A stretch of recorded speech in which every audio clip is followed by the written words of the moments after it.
Reading service will begin shortly. We will be reading local news from around the Southwest Missouri area, Monday through Friday, 10 a.m. to 12 p.m. on YouTube, KSMU, and on the Audio Reader Network at Kansas University. For more information, please visit us at www.blindcommunitythriftstore.com. Please stay tuned as our broadcast will start soon.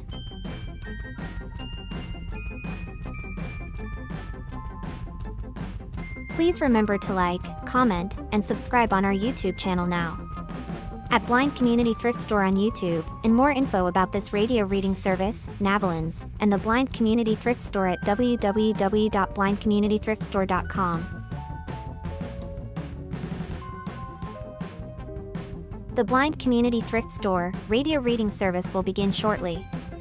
We will be reading local news from around the Southwest Missouri area, Monday through Friday, 10 a.m. to 12 p.m. on YouTube, KSMU, and on the Audio Reader Network at Kansas University. For more information, please visit us at www.blindcommunitythriftstore.com. Please stay tuned as our broadcast will start soon.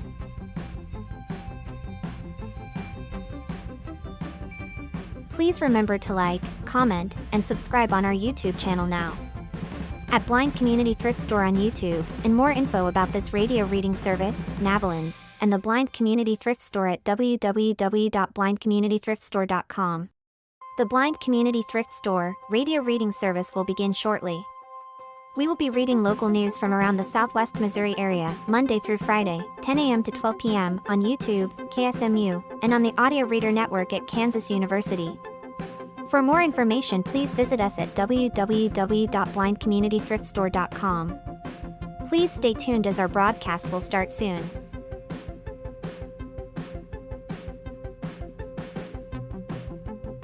Please remember to like, comment, and subscribe on our YouTube channel now. At Blind Community Thrift Store on YouTube, and more info about this radio reading service, Navalins, and the Blind Community Thrift Store at www.blind... Just don't call me late for dinner. That's why you were saying.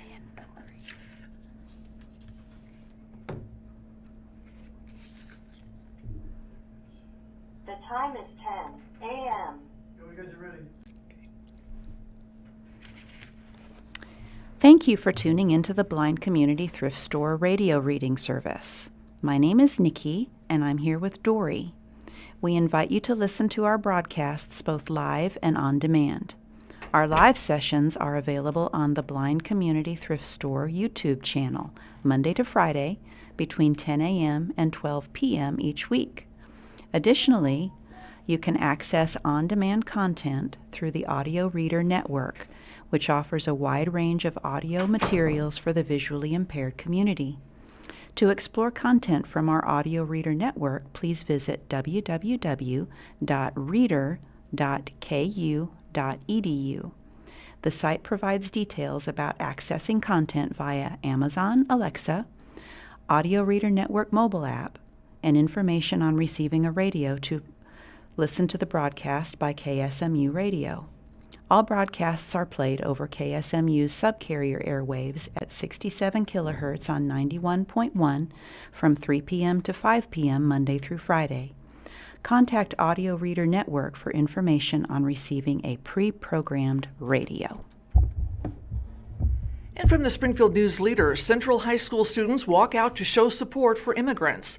More than 100 Central High School students gathered in front of their school yesterday afternoon to show support for immigrant community members in the form of a peaceful walkout during the end of their school day. Protesters with the Southern Missouri Immigration Alliance and the parents of student organizers were also present and offering support during the protest. 3 students, including sophomores Jesse Miller and Vivian Donnell, spoke during the short assembly. Immigrants help build our country, Miller said during an interview with Springfield News outlets after the school day ended. Everybody belongs on this land no matter who they are. I want to make sure that everybody is able to live their lives. Miller organized the event to coincide with the Free America walkout that took place on the Campbell Avenue footbridge around the same time as the CHS walkout. She and the other student organizers worked with Springfield Public Schools to ensure that no one would get in trouble for participating in the event. I wanted to take part in something like the Free America walkout out, but I knew obviously that walking out of class has consequences. I talked with a few of my friends to organize something along the lines of a school-related protest on school property, Miller said, of efforts to mitigate obstacles that might deter other students from participating. To do that, Miller and her friends worked with CHS administrators to get formal permission and arrange the protest. She said she was very thankful for their support in greenlighting the student protest, which had a message she considers imperative to share.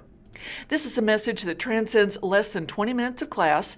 This is a message that goes beyond doing a quick arts and crafts or learning what the mitochondria is in biology, Miller said.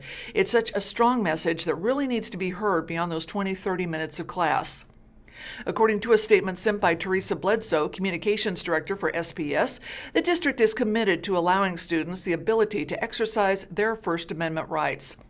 Quote, Springfield Public Schools is committed to providing a safe and secure learning environment for all students and will continue to commit the resources necessary to ensure student safety while honoring the rights of individual students to engage in personal expression as guaranteed by the First Amendment to the United States Constitution, the statement said, outlining limitations on student free speech, including that it must be, quote, organized with guidance and input from school leaders to ensure safety and to limit potential disruption, and not result in a substantial disruption of the learning environment.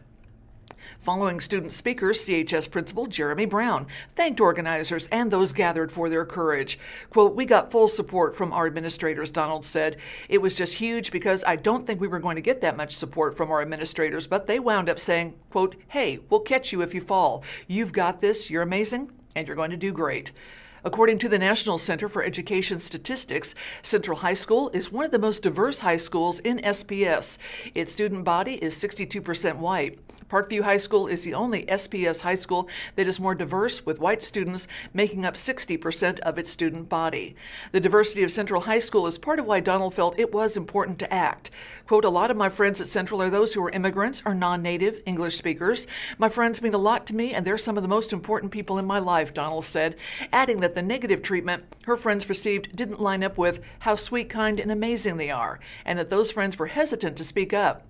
I just knew that a lot of those things that had been done to them, whether it was socially or issues outside of school, and that the students deserved to be seen and heard.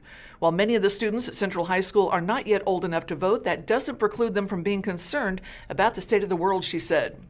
A lot of people underestimate us because we're high schoolers. A lot of people assume we don't know what's going on in the world, that we're too young to understand politics, Donald said. We're here at Central to learn about the world around us, and while we may still be learning, we know enough to make a change. Miller doesn't want this protest to be the end of activism at Central High School. Quote, this is something that needs to go past this, grow, to continue to get our message out and spread awareness. I hope this is able to spark more confidence in other people who want to maybe organize something that's similar and to help people around our school. And now here's an article from today's Springfield Daily Citizen. The headline reads, Willard Community rallies to support police chief in need of double lung transplant. There's a picture here showing lots of first responders. The Willard community is coming together to show support and raise funds for its longtime police chief, Tom McLean, who needs a life-saving double lung transplant. So far, the community has raised more than $19,000 to assist with out-of-pocket expenses. McLean was diagnosed with pulmonary fibrosis, a serious and progressive lung disease, according to a news release from Help Hope Live. The news release says the transplant will require at least 3 months of medical relocation for the procedure and recovery, as well as full-time caregiving and time off from work. The goal for the fundraising effort is $30,000. Tax-deductible donations can be made through the nonprofit Help Hope Live. In addition to online donations, an upcoming talent show fundraiser will be held from 7 to 9 p.m. on Friday, January 23rd, at the Black Box Theater at Willard Middle School, 205 Miller Road. Admission is $10. You can buy tickets at the door. For information about the talent show, call Emily Elliott at 417-849-5058. Troy Smith, mayor of Willard, said the community of Willard has rallied in support of Chief McLean. He has dedicated 30 years of his life to serving our community, Smith told the Daily Citizen, so this is our time to support him in his time of need. And that is exactly what we intend on doing. McLean got his start in law enforcement in Oregon. He relocated to Willard and started out in a patrol position. He began serving as Willard's chief of police in 1993. After 32 years of service, Tom's impact on the community is immeasurable, the Help Hope Live release states. Beyond the badge, he has led camp and character programs that have impacted hundreds of youth lives, run a DARE program to support healthy choices for students, assisted families in need through the annual Shop with a Cop holiday program, and more. McLean is a husband, father of 2, and grandfather of 5. He is also a pastor at Rose Hill Baptist Church. Initially, I was distraught and in denial about the diagnosis, McLean said in the release. But today, I can say I am fully committed to preparing for this transplant. I still have goals at the police department, so I am single-minded about giving my all to this process and getting back to work. McLean is expected to join the waiting list for a double lung transplant as early as January or February 2026. Springfield sues alleging pharma companies inflated insulin prices. And a couple of key points: the city of Springfield is suing 21 pharmaceutical companies and pharmacy benefit managers over allegedly inflated insulin prices. The lawsuit accuses manufacturers of conspiring with benefit managers to artificially raise the cost of diabetes medication. Insulin prices have reportedly increased more than tenfold in 25 years, despite production costs remaining low.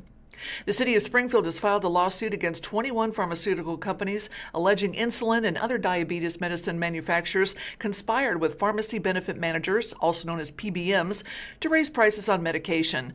The city is suing Eli Lilly, Novo Nordisk, and Sanofi, the manufacturers of nearly all diabetes medication in the U.S., as well as benefits managers, including CVS Caremark and their affiliated insurance companies such as United Healthcare.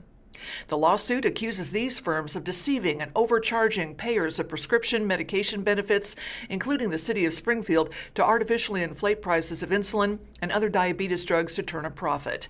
And we see a picture follows of the entrance to Springfield City Hall.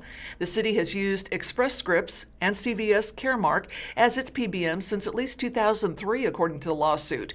And over the past 25 years, the suit claims insulin prices have increased more than tenfold despite inflation, making consumer goods and services less than double as expensive over the same period. Quote, insulins which today cost manufacturers as little as $2 per vial to produce and which were priced at $20 per vial in the 1990s now range in price from $300 to over $700, the lawsuit noted, arguing that the price increases are not due to any large advancements in the type of the drug. The 184-page complaint filed in federal court cites several reports and studies regarding insulin prices in the U.S. over the past 15 years, all of which point to prices that have grown exponentially faster than inflation and the cost of making the drugs. These costs also far outpace the cost of the drugs in other comparison countries, according to the complaint. The court documents include several charts and references to documents produced by the U.S. House Committee on Oversight and Reform regarding manufacturers increasing prices in, quote, near perfect unison, and instead of lowering prices to compete with other drug makers, matching price increases with competitors. Agreements manufacturers had with PBMs also deterred lowering prices due to fear of retaliation through formulary exclusion of what drugs are covered by the insurer, and the fact that lower prices would also mean less money going to PBMs themselves through rebates and administrative fees, the lawsuit alleges. Due to rising scrutiny in recent years, manufacturers have capped the prices of insulin medications, but only certain types. The decisions to cap prices, the lawsuit claims, indicates that the higher prices were not a response or necessity to cover research and development, manufacturing, or distribution. Even with price cuts, the lawsuit alleges these prices still exceed the manufacturer's production costs and keep the drugs more expensive than in comparable countries. The lawsuit claims the defendants have continued to protect and further the scheme even after criticism and have increased their spending on influencing officials and lawmakers in Washington, D.C. The city's lawsuit follows suits filed by other large employers, including O'Reilly Automotive, which also seeks damages for the alleged price-fixing scheme. A similar lawsuit filed by the Missouri Attorney General on behalf of the state on the same day Springfield pursued its legal action January 13th. The city, through the lawsuit, seeks damages from the different defendants for claims of common law fraud, unjust enrichment, and civil conspiracy.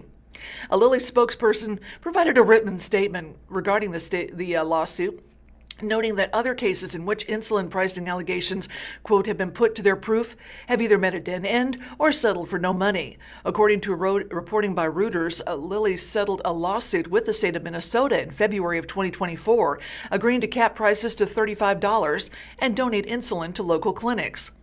Lilly has been working for years to reduce insulin out-of-pocket costs for people with diabetes against the headwinds of those like parties filing these lawsuits that benefit from rebates and choose higher list price medicines over lower price options, the statement read. Lilly was the first company to cap what patients pay at $35 per month for all of our insulins. We cut insulin prices by 70%, and in 2024, the average monthly out-of-pocket cost for Lilly insulin was less than $15. A Novo Nordisk spokesperson also provided the following written statement. They believe that the allegations against it are meritless, and we intend to vigorously defend against these claims. While we will not comment further about pending litigation, we recognize that not all patient situations are the same, and we have a number of different insulin affordability offerings available through NovoCare. We continually review and revise our offerings as well as work with diverse stakeholders to create solutions for differing patient needs. While Sanofi could not be reached for comments specifically on this case before publication deadline, they had each previously provided the following comment to the News-Leader in the matter. While we will not comment on the specifics of the allegations, Sanofi's pricing practices have always complied with the law, and the company is committed to helping patients access the medicine they need at the lowest possible price.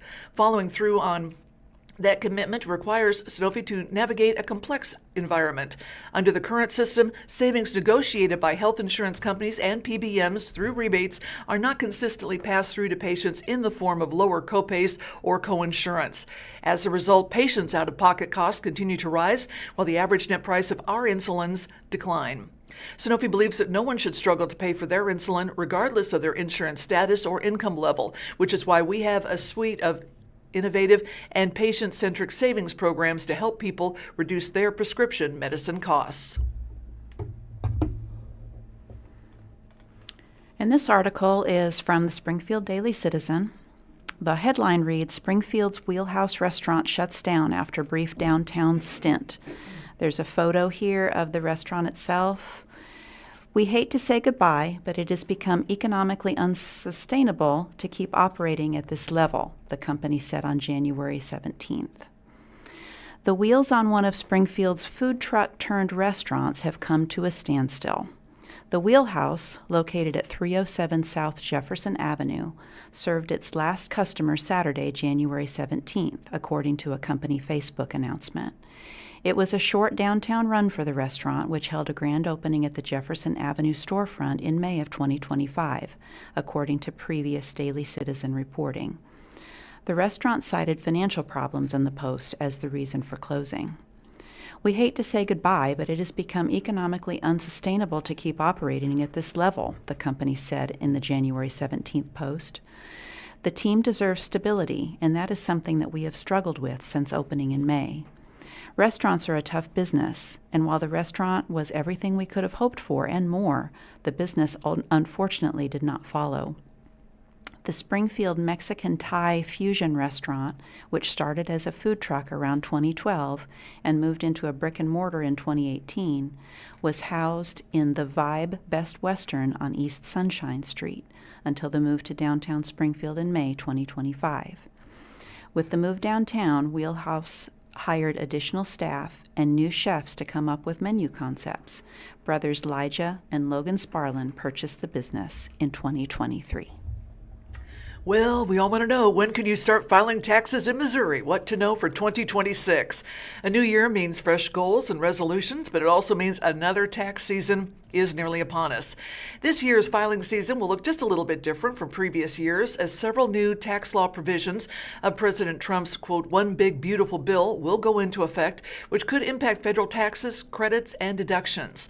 Now, whether you're an early filer or just want to know how long you can put it off, Here's everything you need to know about filing taxes in 2026. The IRS announced it will begin accepting tax returns on Monday, January 26th of this year. The agency typically begins accepting returns in late January. When is the last day to file taxes in 2026? Taxes will be due on Wednesday, April 15th. However, you can file an extension if necessary and have until Thursday, October 15th to submit your tax information. Missouri's state tax filing deadline is Wednesday, April 15th, the same day as the federal deadline. And if you filed your taxes online, you can expect to receive a refund in 1 month or less in most cases. The IRS says it issues most refunds within 21 calendar days. Paper returns, however, can take 4 weeks or more. Also, keep in mind that the IRS will no longer issue tax refunds by paper checks to most individual taxpayers starting this tax season. And you can check the status of your federal tax refund online at irs.gov//where's my refund. And several federal tax law changes approved in 2025 could affect some taxpayers this filing season. The IRS says provisions of H.R. 1, a sweeping federal tax law passed by Congress that supporters dubbed the One Beautiful Bill, include new deductions related to tips, overtime wages, and car loan interest, along with a new deduction for some older taxpayers. The IRS emphasized that there have been no changes to what counts as taxable income. Income from side jobs, freelance work, or selling goods and services remains taxable unless specifically excluded by law, regardless of whether a taxpayer receives a tax form. And eligible taxpayers can use the IRS Free File program to prepare and file federal returns online at no cost. And from today's KY3 website, we've got a headline that says Millender's three-point play in final seconds lifts number 21 Georgia past Missouri. From Columbia, Marcus Smurf Millender scored 18 points and converted a go-ahead three-point play with 5.5 seconds left to lift number 21 Georgia to a 74-72 victory over Missouri on Tuesday night. Jeremiah Wilkinson had 14 points, and Cannon Catchings added 12 for the Bulldogs, who are 16-3, 4-2 Southeastern Conference, who were held to a season low in scoring. Georgia entered the season leading the country with an average of 96 points per game. Mark Mitchell scored 18 points, and Jaden Stone had 13 points, 8 rebounds, and 6 assists for Missouri, who is 13-6 and 3-3 in the conference, which lost at home for the first time this season. Jacob Cruz hit an off-balance three-pointer with 21 seconds remaining to give Missouri a 72-71 lead. The 5'11" Millender then drove to the basket, absorbed contact, and fell to the floor as his layup bounced off the rim and dropped. Millender, who has come off the bench in all 19 of his appearances this season, scored 15 points in the second half. Cruz missed a deep, contested three-pointer at the buzzer. He finished with 11 points. Georgia led 29-26 at halftime after converting 11 of 31, or 35.5%, of its shots from the field.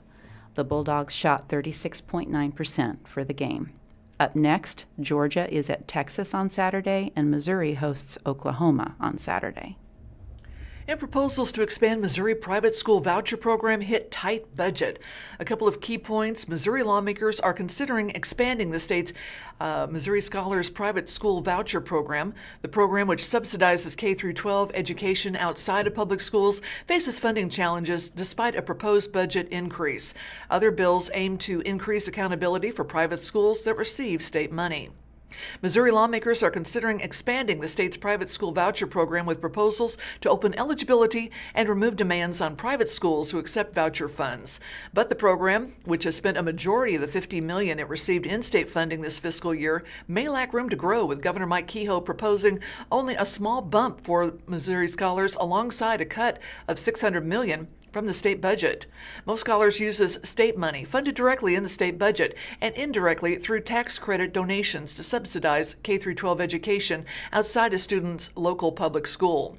The program is largely used to fund private religious education, but some homeschool families use the funds to buy supplies, and a couple students have used the funds to enroll in neighboring public schools.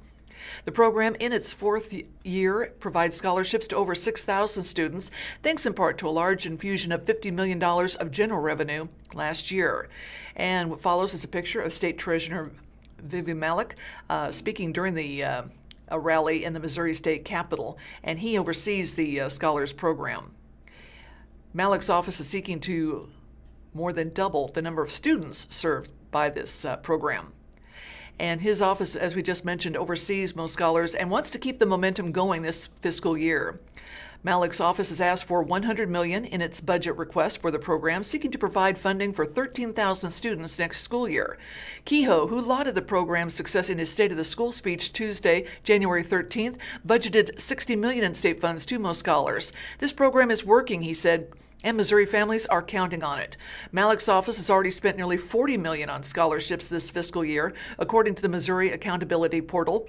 Most students with most scholars funding return the next year, so that without funding above and beyond last year's appropriations, the program will not be able to offer scholarships to many new students. And despite this funding challenge, the State Education Committee appears poised to prioritize most scholars expansion. State Senator Rick Bratton, a Republican from Harrisonville, chairs the committee and has spoken in strong support of most scholars. His children attend Summit Christian Academy, a school that received $727,000 from the program in its first 3 years. Among the first bills Bratton selected for a hearing January 13th was a proposal by State Senator Brad Hudson, a Republican from Cape Fear, to open eligibility to students already enrolled in private schools. And what follows is a picture of State Senator Brad Hudson. In the bill's fiscal note, the Treasurer's Office warns the legislation would, quote, significantly increase the amount of funding needed for the program. Current eligibility for most scholars is multi-pronged. Students with an individualized education plan, which public schools administer to students with disabilities requiring accommodations, can apply without restrictions on family income. Students who qualify for free or reduced price lunch are eligible as long as they have attended public school for at least one semester in the past year or are entering kindergarten or first grade. Siblings of most scholars recipients are also eligible. Heather Smith, a mother from Cass County, told the committee the expansion would help families like hers. She told them about her son who struggled in the local public school but thrived with the smaller classroom size at Summit Christian Academy. The financial strain has been absolutely crushing to our family, she said. This school year, her family couldn't afford the private school tuition, but since her son has been out of public school for over a year, he doesn't qualify for most scholars. Quote, school should absolutely be a parent's choice, Smith said, and that choice should not bring a family so far underwater financially that there is little to no way out. The bill also seeks to expand eligibility to students with disabilities diagnosed by a medical provider, but it does not define disability nor specify what types of conditions would be covered.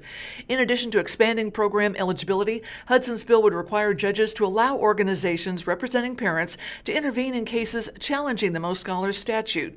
Currently, EdChoice, a nonprofit organization that advocates for school vouchers and similar programs, is an intervener in a case challenging the state's use of general revenue to fund most scholars. Hudson's bill also seeks to bar administrative rules that would place requirements on schools accepting most scholars students. The Missouri House is not set to move most scholars bills early in the legislative session, with its Education Committee concentrating on matters affecting public schools. Moberly Republican State Representative Ed Lewis, the community chairman and a former public school teacher, said in the committee's first meeting on Wednesday, January 14th, he's focusing on teacher certification and retention, literacy, and transparency, as well as accountability in public education. The committee would consider bills outside of these topics, he added, wanting to make sure that we focus on these things. This session is trying to move education in Missouri forward. And some bills seek to rein in most scholars, adding requirements for private schools to be eligible to receive program funds. A bill filed by State Senator Barbara Washington, a Democrat from Kansas City, would require charter schools and private schools accepting most scholar funds to follow accreditation and accountability measures set by the state, among other requirements. Similarly, a bill by State Rep. Mark Boyko, a Democrat from Kirkwood, private schools with most scholar students would be required to follow safety requirements like teaching CPR in high schools and screening for dyslexia. If a school is being supported with state dollars, then I think it's important that the state take responsibility for the safety of those students, just like they would a public school student, Boyko told The Independent. He filed the bill last year, but it didn't get a hearing. If Mo Scholars' legislation makes it to the full House, Boyko said he's open to adding his legislation as an amendment. All right, I apologize if this is redundant and possibly was talked about a couple days ago, but it looks really interesting to me, and so I'm going to read it. All right, the headline says, from the Springfield Daily Citizen, the last remaining tenant says he will be displaced by demolition of former Panera building on National. The Barbershop Deluxe's owner, Court Ketron, said the property owner spoke to him around early December 2025 and laid out intentions to demolish the building in 2026. Shows a picture of the building, the corner of, oh boy, what is that? National and Elm. The building that formerly housed Panera and Brown Derby will be demolished this year, displacing the only business tenant left on the southeast corner of National Avenue and Elm Street, according to Court Ketron, owner of the Barbershop Deluxe. Ketron said the property owner spoke to him around early December 2025 and laid out intentions to demolish the building in 2026. Deluxe would have to move from its home of about 15 years at 1206 East Elm Street. Ketron said that the tiny shop on the corner has been home to a barber business since 1949. The once bustling property is owned by Novell Realty, LLC, which is registered to Joanne Jung, a sister to Springfield's billionaire Johnny Morris, founder of Bass Pro Shops. Spanning a corner lot, the property is listed as 500 to 530 South National Avenue and 1206 to 1208 East Elm Street. Man, you know this building has been numbered for a while, Ketron said at the shop January 13th. The owner came to me not too long ago, and she's going to have it torn down. She doesn't have a buyer. That's what she said to me. Ketron said the early December meeting with Jung was amicable, and he was given plenty of time to lease a new building.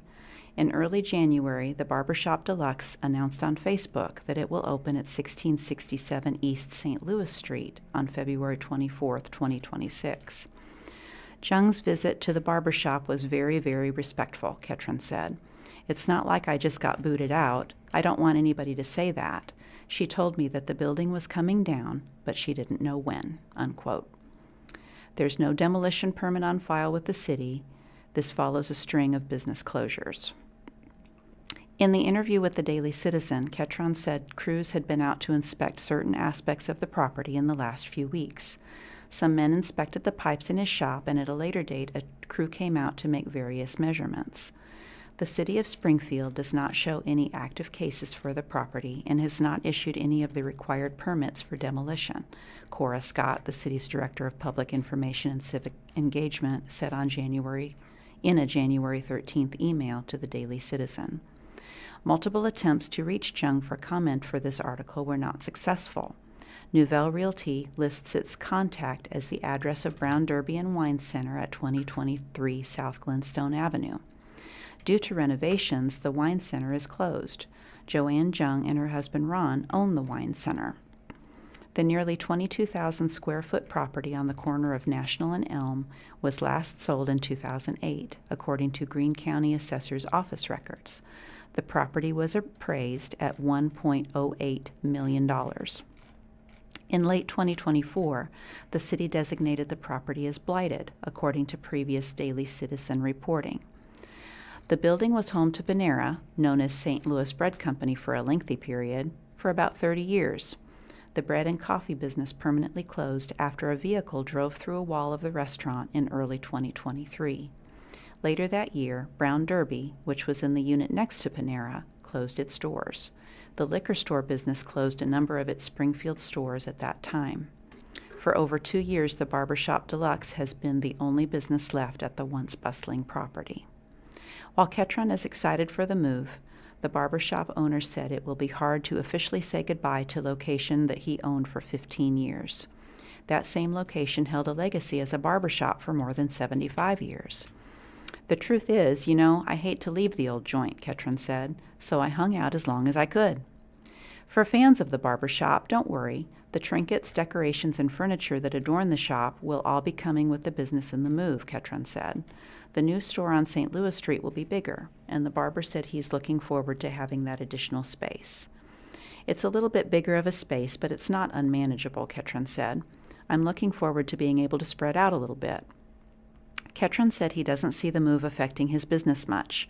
The new storefront is close in proximity to the old, and it's just Ketron working, and he usually fills up his schedule with appointments. The Barbershop Deluxe will continue to operate out of the Elm Street location until the move in late February. Well, following a recent surge in flu cases regionally and nationally after the Christmas holiday season, the trend appears to be slowing down. North Arkansas Regional Medical Center reported they had 29 positive flu cases, 8 COVID-19 cases, and 2 RSV cases. They also reported an increase in the number of strep throat cases. Mercy reports their flu numbers are going down right now. They had 359 patients with respiratory illnesses, which is down from 435 the week of January 12th. They said influenza continues to be the dominating strain they're seeing. Meantime, at Lake Regional Health System in Osage Beach, they reported 89 positive flu tests last week, which is a 28% positivity rate for the patients tested. At Lake Regional, they reported 89 positive flu tests last week, which is between 21-28% positivity rate for the patients tested. Cox Health was unable to provide updated flu numbers, but said they're continuing to see high flu numbers and their urgent cares have remained busy. According to the Missouri Department of Health and Senior Services flu dashboard, for week 1 of this year, the state had 4,823 cases, which is actually down from 8,979 in week 53 of 2025. And nationally, according to the CDC flu map, Missouri remains in the very high category, but Arkansas has moved down into the moderate category.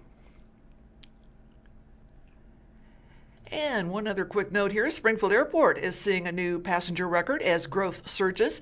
The Springfield Airport set a new record for passenger numbers for the 3rd consecutive year, with 1.55 million travelers passing through its gates in 2025, according to a community announcement. Now, this marks a 9% increase from the previous year and a more than 70% rise since 2015, according to the announcement.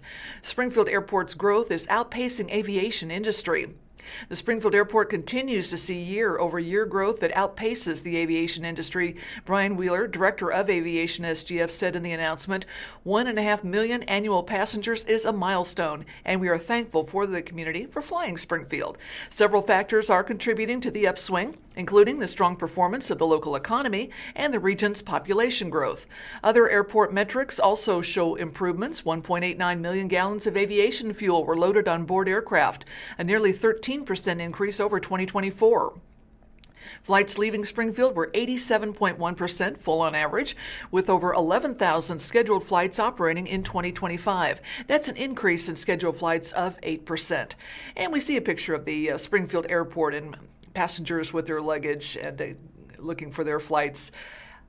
Renovations and construction are nearing completion, which is good news. Growth is expected to continue in the new year, and with it comes those continued growing pains. A 10-month-long flooring project will be completed this summer, and a nearly $10 million terminal apron expansion project will wrap in the spring.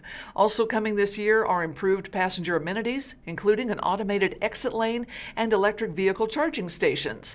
Flyers are encouraged to visit the airport's website for project updates at www.flyspringfield.com, or you can follow SGF on social media at FlySGF on all platforms. This article is from the Springfield Daily Citizen. It says on the headline, MSU and Ozarks tech leaders say Kehoe's pledge of flat funding for higher ed is a win. Ozarks Tech Chancellor Hal Higdon and MSU President Richard Williams had both sought increases but understand the state's funding challenges. And we see a picture of Governor Mike Kehoe making a public appearance in Springfield. Leaders of Springfield's 2 public higher education institutions know that 2026 will be a rough financial year, but it could have been a lot worse. In his annual State of the State address on Tuesday, Missouri Governor Mike Kehoe revealed a financial situation that contrasts with previous years. In his proposed budget, he asked for $600 million in budget cuts in a $54.5 billion spending plan for the upcoming fiscal year. If lawmakers make no changes to his proposed budget, funding for public colleges and universities would remain flat. That's a victory, said Hal Higdon, chancellor of Ozarks Technical Community College. Higdon noted that provisions in the One Big Beautiful Bill Act passed down federal spending obligations to states. That means Missouri started out the budget year about $1 billion in the hole, he said. A capital gains tax cut was estimated at $160 million, and state revenues are not keeping up with projections. So if you're looking at the state budget and education is held harmless, you have to see that is a win. We appreciate the governor not cutting higher education, not cutting K through 12, Higdon said during Wednesday's meeting of the college's Board of Trustees. Yesterday was not a horrible day for education. Both Ozarks Tech and Missouri State University have been steeling themselves for a tough year financially. The two institutions count on state appropriations to meet significant portions of needed revenue. In Missouri State's case, state funding makes up a third of its income. Still, Williams agreed with Higdon that a promise of flat funding without cuts is encouraging. We knew this was going to be a difficult budget year, Williams said Thursday. I think holding the university's budgets flat is an indicator that the governor values education and believes that education is one of the drivers of our economy. Both schools now play a waiting game to see what lawmakers do with the governor's recommendation. In laying out their legislative priorities, both institutions had aligned with other Missouri schools in asking for a 4% increase in core funding. That recommendation originated from the Coordinating Board of Higher Education. Missouri State is also seeking about $2 million in additional funding for Mosers, a retirement program for state employees. The additional money would help offset increased mandatory contributions imposed by Mosers.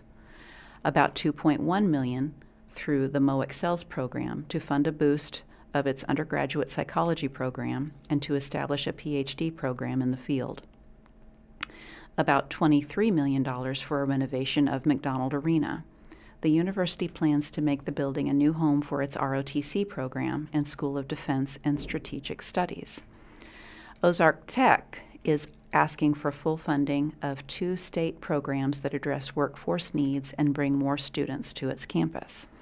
The Fast Track Workforce Incentive Grant, which encourages adults to pursue credentials for high-need industries. Ozarks Tech is also asking for the state to increase income eligibility levels, arguing that they have not kept up with increasing inflation. The A+ Scholarship Program, a merit-based program for Missouri students seeking to continue their education in a community college or vocational school. Ozarks Tech sees more than 2,000 such students a year. While the governor's financial news was not optimistic, it was also not surprising for the two Springfield leaders. Budget development for the school's next fiscal year, which starts on July 1st, is already underway. Matt Morris, Vice President of Administration and Finance for MSU, presented details in December to both the Board of Governors and campus community over 2 separate meetings. Higdon said Wednesday that budget development began with an assumption of flat funding from the state. Kehoe's address focused primarily on a major shift of generating revenue.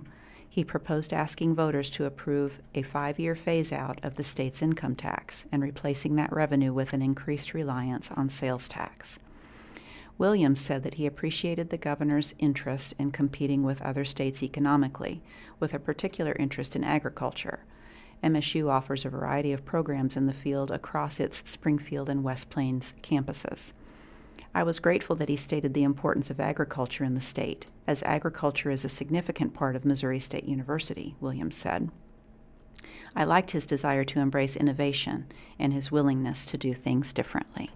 The GOP pushes to put Medicaid work requirements in the Missouri Constitution. A couple of key points. The Missouri House Committee debated a plan to add Medicaid work requirements to the state constitution. The proposal mirrors a new federal law requiring many Medicaid recipients to work, volunteer, or study 80 hours a month. And if passed by lawmakers, the proposed constitutional amendment would go before Missouri voters for final approval. A plan to add Medicaid work requirements to the state constitution was debated by a Missouri House Committee this week, with Republican lawmakers hoping to put the issue before voters later this year. The proposed ballot measures, if approved by a majority of Missouri voters, would make it more difficult for the state to reverse federal restrictions on Medicaid eligibility included in the One Big Beautiful Bill Act passed by Congress this summer, if those requirements change in the future. Quote, "The reality of it is this is coming to Missouri irrespective of this," said State Representative Darren Chappell, a Rogersville Republican, sponsoring legislation that would propose the change. "This is just saying we should keep it that way." And we see a picture of State Senator Chappell speaking in a Missouri House debate. Starting January 1st, 2027, the federal law will require adults ages 19 to 64 who are covered as part of Medicaid expansion to show that they work, volunteer, or study at least 80 hours a month to qualify for the health care programs for low-income people. The law also requires states to recertify enrollees' eligibility every 6 months instead of once a year. With Missouri's Department of Social Services requesting an additional $131 million to cover costs this fiscal year of implementing the federal law, state lawmakers debated during the Tuesday, January 13th hearing of the House Legislative Review Committee whether work requirements would slash MO health net costs or add to the expense of implementing the federal law. Chappell said the intent of his legislation is to, quote, "mirror what has been done at the national level already." He believes the constitutional amendment would save Missouri money. There will be individuals who were not the original intent of Medicaid and choose not to engage in the work requirements and will not have access to Medicaid any longer, Chappell told The Independent. Medicaid eligibility changes in the federal law could cause 130,000 Missourians to become uninsured in the next decade, according to one estimate from Princeton University. There were over 363,000 Missouri Health Net adult expansion enrollees in December, an all-time high, according to data from the Social Services Department. The ballot measures described in Chappell's joint resolution is not identical to changes to federal law made to Medicaid eligibility. While the measure would require the Missouri Department of Social Services to go back 3 months in an individual's employment history to verify that they meet work requirements, federal law also only requires states to check 1 month prior to enrollment. And Chappell left open how often the department would have to verify that current enrollees are still meeting requirements. Quote, "Some of this is going to have to be departmental capacity," Chappell said. "I don't know that it's every 30 days. Democrats insisted the fiscal note attached to the legislation didn't reveal the full cost of the changes and questioned why lawmakers should amend a section of the state constitution recently changed by a popular vote of Missourians. Missourians voted in 2020 to expand Medicaid, opening eligibility to people earning up to 138% of the federal poverty level, though enrollment did not begin until October 2021 because state lawmakers refused to fund it. State Rep. Aaron Crossley, a Democrat from Independence, asked Chappell if he had considered a, quote, "trigger law" that would change statute to reflect the federal law, but only as long as the federal law remains in force. Why not do that and then say, okay, we'll go back to what the voters approved a few years ago, when federal law likely changes, Crossley said. Chappell has emphasized that if his bill passes, voters will have final say about the constitutional amendment. "If we believe in the will of the people, as I certainly do, we are so afraid to let them speak again, to modify what's already been said." Chappell said in an recent interview, "How is that horrible?" he asks. The fiscal note included only the projected cost of putting Chappell's proposal on the ballot in November, which comes out to roughly $9 million. But State Rep. Joe Dahl, a Democrat from St. Louis, said that if voters approve the measure, the cost to the state would be much higher. Quote, "Where are we going to find the workers? Because it's going to take a lot of people to verify that someone has been working for 3 months prior and every month following." Governor Mike Kehoe's executive budget for fiscal year 2027 recommends a reduction of 238 staff in the state's Social Services Department, which is in charge of eligibility and enrollment for Missouri Health Net. The recommended cut includes a reduction of 173, quote, "income maintenance staff," who, according to a description in the department's budget request, determine eligibility for assistance programs. In its supplemental budget request for the current fiscal year, the department asked for an additional $9 million in state general revenue and $123 million in federal funds to implement the federal law. Partly to pay for income maintenance system updates, the department requested another $530 million to cover the adult expansion Medicaid population. Chappell underlined that the ballot measure would not affect people exempt from federal work requirements due to disability or pregnancy. But Crossley works in healthcare and has helped clients apply for Medicaid, said he's seen people lose coverage for administrative reasons that they were legally entitled to. If they miss one piece of mail and it's time for them to remove their Medicaid, they miss that one notification, then they're off their insurance, Crossley said. Chappell acknowledged that some costs of more uncompensated care as more Missourians go uninsured could fall to taxpayers, but he said he believes the constitutional amendment would help people in the long run. If we encourage people to go to work and we change the dynamic of their worldview so that they become part of the working population, I think we'll see that they'll increase their money that's available to them. Chappell adds they'll create for themselves skill sets whereby they can get employed and thereby have health care access through their employers. And here's an article from the Springfield Business Journal. The title is Welcome Center Planned Near Future Route 66 Plaza, Downtown. In mid-March, Visit Springfield, Missouri, plans to shift the location of its downtown visitor welcome center a few blocks to the west, said Mark Heckett, president and CEO, and I'm sorry if I'm pronouncing his name wrong. That's a hard spelling, Hecquet. He said the move to 318 Park Central East in the U Building from 815 East St.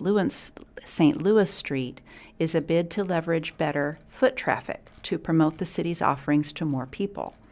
Meanwhile, the change comes in time for local and national celebrations linked to the 100th anniversary of Route 66, America's 250th birthday, and the FIFA World Cup to be played in Kansas City in mid-July. Certainly the location there on the corner of the building, first and foremost, that's where the Route 66 Birthplace Plaza will be going in, prior to the centennial kickoff in April, Heckett said in an interview today with Springfield Business Journal. Obviously, we're close to downtown, the square, across from the Galois Theater, and so we wanted to be near more foot traffic closer to some of our attractions in the city. It was a no-brainer of a location for us to move to. Heckett said Visit Springfield, Missouri's change in Welcome Center locations is not related to proposals for a new convention and event center in the downtown area. The existing Route 66 Springfield Visitor Center, located in the first level of the Jordan Valley Car Park at 815 East St. Louis Street, will close, Heckett confirmed. Administrative offices will remain at the car park facility, at least for the time being, he said, while the new Welcome Center down the street at 318 Park Central East will sport 2 staffers. Visit Springfield, Missouri's Welcome Center at the Springfield Branson National Airport will continue to operate, Heckett said. The airport traffic has different needs than most of the people that come into the Welcome Center downtown, he said. Visit Springfield, Missouri has been renovating the 1,745 square foot space on Park Central East and signed a 5-year lease for undisclosed terms with the U at Springfield LLC, Heckett said.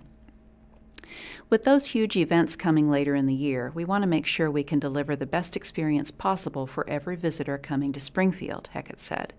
We can provide them with information while they're here. Heckett said the local tourism board expects a huge increase in visitation over the rest of the year, and the new Welcome Center location will bring more foot traffic into our downtown and closer to our restaurants and our shops and things like that. So we feel we have an inherent value to the downtown corridor. Cora Scott, Springfield Director of Public Information and Civic Engagement, said the municipality supports the move. The City of Springfield is very excited about Visit Springfield's new visitor center at Park Central Square, especially as the National Route 66 Centennial Kickoff celebration will bring tens of thousands of people to town, she said in a provided statement today. Its adjacency to the planned Birthplace Plaza at the site of the former Colonial Hotel makes it an ideal location. Well, I think weather is on all our minds, and scattered showers were expected to possibly develop today. This is ahead of a weak cold front, and rain amounts that will be light, and the showers are expected to move out of the area, which is always good news. We have afternoon highs today, temperatures ranging from the mid-40s to the lower 50s. But of course, looking on ahead through the end of the week, Thursday morning is going to be much colder. Temperatures will be headed back to the middle and upper 40s for afternoon highs. And our meteorologist friend notes that that will be the last warm day for a while, with an Arctic front slamming into the Ozarks Thursday night. Friday morning temperatures will be either side of 20 degrees, with the wind chill in the single digits and teens. But that will be the warm part of the day. And then we're expected to slide into teens for much of the day with widespread cloud cover and a stiff north wind. Our storm of interest for the weekend doesn't look a whole lot different in terms of overall setup. A massive Arctic high-pressure area will be covering the central United States, pushing a cold front towards the Gulf Coast. Aloft, however, upper-level low pressure will begin moving out of the southern Rockies Friday night into Saturday, while another upper low comes in from the northern Rockies late Saturday into Sunday. And small details will have some impact on eventual snow amounts, but this will be relatively dry snow thanks to the extreme cold, which means it will have zero problem accumulating. And they're not ready to predict how much we might be getting in the forecast, but it's expected to be enough to shovel, and a winter storm watch has been already posted for areas south of Springfield. In fact, some areas might actually get up to 6 inches of snow. Again, that's more to the south of Springfield expected. Widespread travel impacts, of course, are very likely, and you should begin preparing now for a few days at home. And in addition, the wind chill will be dropping into the teens below zero on Saturday and Sunday mornings. If clouds clear off in time, Monday morning temperatures could dive still well below zero, and the number currently in the forecast could be very conservative. Dry conditions will return after the weekend, with highs climbing above freezing by Tuesday. Get some milk and toilet paper. And bread. Don't forget bread. All right. Today is January 21st, so let's look at today in history. January 21st, when supersonic travel took off, and we see a picture of a jet airplane taking off, and the first line is, "Stop, hey, what's that sound? Everybody look, what's going up?" That sound was a sonic boom from Concorde, the world's first turbojet-powered supersonic passenger aircraft. Developed in the 1960s as a joint project between France and Great Britain, Concorde marked its debut with 2 simultaneous takeoffs on this day in 1976, a British Airways flight from London to Bahrain, and an Air France flight from Paris to Rio. And actually, you probably wouldn't have heard the sound unless you were adrift in the ocean. The shock waves were so intense that Concorde was largely restricted to flying over unpopulated areas, which limited where and how often it could fly. For a plane that looked like an origami experiment, it was a technological marvel. Concorde flew at more than twice the speed of sound and twice as high as conventional passenger planes, cutting transatlantic travel times in half. Aimed at luxury and business travelers, the experience wasn't all that indulgent by modern standards, despite a hefty ticket price. First class offered decent meals and champagne, but there were no lie-flat seats, private suites, or onboard chefs. Seats were narrow and the cabin was tight. In its heyday, there were 14 Concorde jets in service, 7 with Air France and 7 with British Airways. Each typically made 2 flights per day, mostly between London, New York, and Paris. Expanding the network was expensive, and the aircrafts were notoriously costly to maintain. There was one other problem. Concorde was thirsty. It burned roughly 1 ton of fuel per passenger on a plane that could carry about 140 people. For comparison, a flight from New York to London today on a Boeing 747 might burn about 10 or 11 tons of fuel per hour while carrying roughly 500 people. Concorde, in other words, was guzzling fuel while passengers sipped champagne. With high fuel and maintenance costs and limited routes, the futuristic jet never quite became the commercial triumph people expected. Then a tragic Concorde crash in 2000 killed everyone on board, along with several people on the ground, severely damaging public confidence in the aircraft. A year later, the September 11 attacks sharply reduced demand for international air travel altogether. In 2003, Concorde, the first and so far only commercial supersonic passenger jet fleet, called it quits. It had shrunk the Atlantic and made time zones feel negotiable, but in the end, speed alone was not enough to keep it aloft. 8 Chihuahuas are in safe and warm conditions after Rescue One responded to a call from Five Rivers Animal Aid, a rescue operation in Pocahontas, Arkansas. A postal carrier contacted Five Rivers Animal Aid after noticing the dogs on a man's property and observing that they looked neglected. The dogs had been abandoned in unsanitary conditions. Colby Hodges with Rescue One made the trip to Randolph County to rescue the dogs.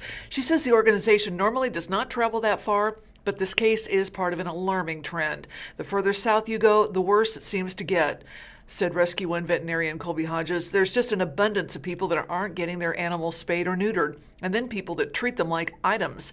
And when they don't want them anymore, they just abandon them. We try to put out information and educate people, but it seems like it's falling on deaf ears. Hodges says the dogs are all in foster homes, receiving love and attention, and once they recover their health, they will be available for adoption.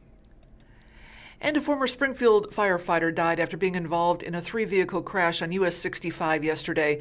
Springfield Police Department officers responded to a 3-vehicle crash in the 1600 block of North US Highway 65.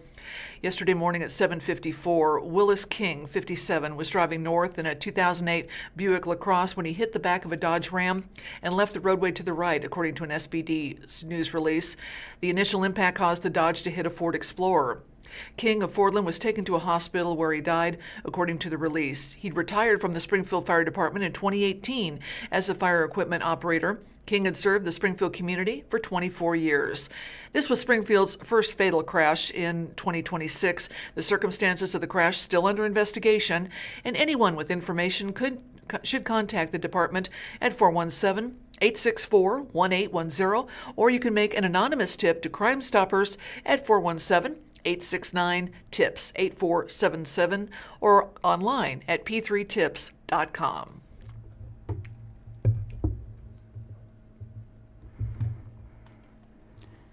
All right, this one is from the Ozarks section of 417 magazine.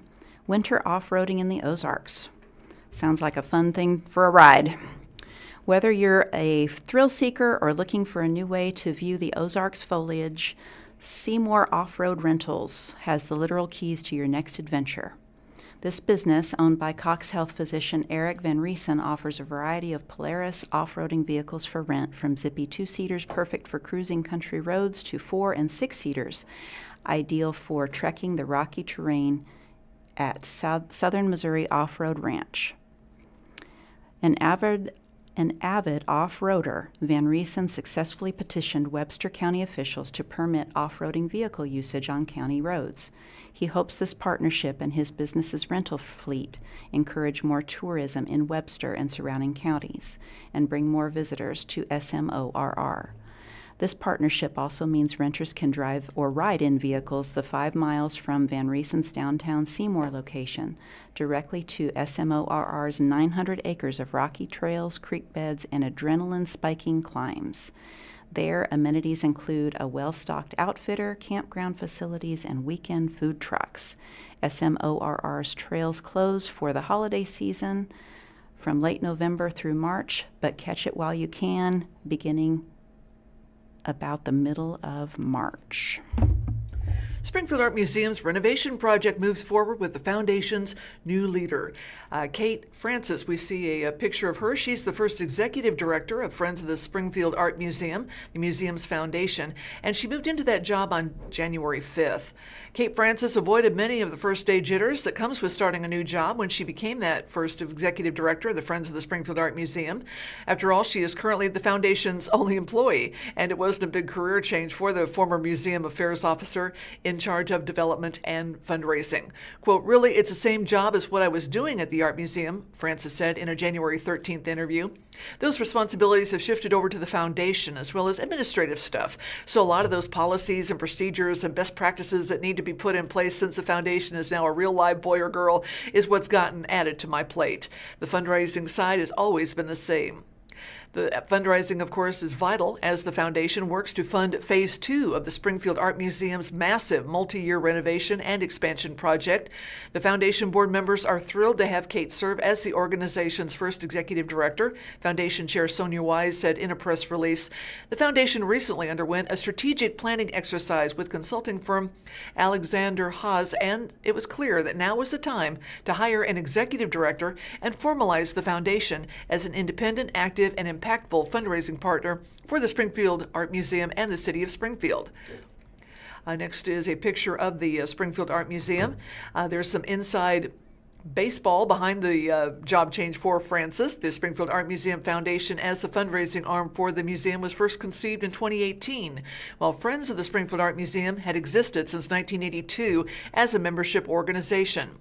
Shortly after Francis joined the museum staff in June of 2021, she learned that Friends of the Art Museum was considering disbanding. They were having trouble finding people to serve in the officer roles that are required by Articles of Incorporation to maintain a solid 501c3 designation, Francis said. I thought about it, and the next day or two, Springfield Art Museum Director Nick Nelson and I were sitting there, and I said, I wonder what the possibilities would be if perhaps we could just somehow assume the Friends of the Springfield Art Museum's 501c3 rather than trying to create one from scratch. The possibilities were good. Francis said the foundation engaged a third-party attorney who specializes in nonprofit law to learn how to handle the transition legally. Essentially, the Friends of the Springfield Art Museum and the Springfield Art Museum's Foundation's board have merged. It continues the legacy of what the original Friends organization's intent was with the Art Museum, and so it still lives on, just in a different form. There's another reason behind Francis's move from the city-owned art museum to the nonprofit foundation. As the Springfield Art Museum Foundation took on more responsibilities, including grant applications and raising funds for pragmatic support, there were concerns about having a city employee so intimately involved with a private institution. So at some point there had to be separation because our legal team was concerned, and we have a duty to the public to be open, she said. We want to be transparent about everything that our staff are doing and everything that our boards are doing, and we just want to make sure that they're not blurring any of those lines. Now it's my responsibility to go and report to the museum board, ensuring that the two institutions are talking together, but the management and liabilities are separate. The move also allows Francis more freedom. Quote, one of the constraints of being a city employee is that you're not allowed to overtly advocate or lobby. As an employee of the 501, I have that ability now to be more present and more forward-facing, she said. With Francis at the helm, all individual contributions to the museum, as well as foundation, corporate, and select government funding, will flow through the Springfield Art Museum Foundation. Francis will continue to manage and execute events like the 99X fundraiser and Pops in the Park, as well as bill plan giving and endowment programs to ensure the museum continues to serve the community. Kate's appointment is really about evolution and progress, not just for the foundation, but for the museum as well. Nelson, the museum director, said in a press release, quote, we're deeply grateful to the foundation board members to have steered the organization to this point. As executive director of the foundation, Kate will continue and expand upon her significant work and success to date as the primary fundraiser and advocate for the museum. Francis will remain the foundation's only employee through the end of 2026. The strategic plan calls for the addition of support staff in 2027 and another fundraiser in 2028. Francis calls it, quote, measured growth. When being on time and on budget presents a problem, and we see next a picture of work continuing on Phase 1 at the Springfield Art Museum. Francis is currently working from the Holland building downtown as that first phase of the renovation continues. She said the project is on time and budget, and that actually presents a problem. We're ready to start Phase 2, she said. That phase, however, isn't fully funded. That's why she and Nelson have been present and active at meetings of the Citizens Advisory Board, which is charged with providing recommendations on projects to the Springfield City Council for funding from the half-cent portion of the three-quarter-cent Springfield Forward sales tax. We feel this project fits hand in glove with the perimeters of what the voters voted for, Francis said. We've got about $34.5 million that we need to close the gap on the $37 million Phase 2 expense. Francis said that more than 10% has been released from private funding toward Phase 2, but since it's still a City of Springfield project, all funding must be in hand before construction can begin.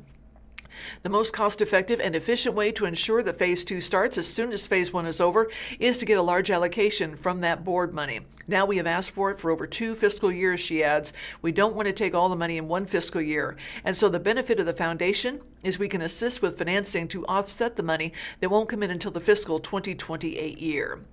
And we see a picture of the East Facade, part of Phase 2's vision, facing National Avenue. This features a large high-ceiling gallery as well as a beacon for art and creativity and a semi-transparent exterior.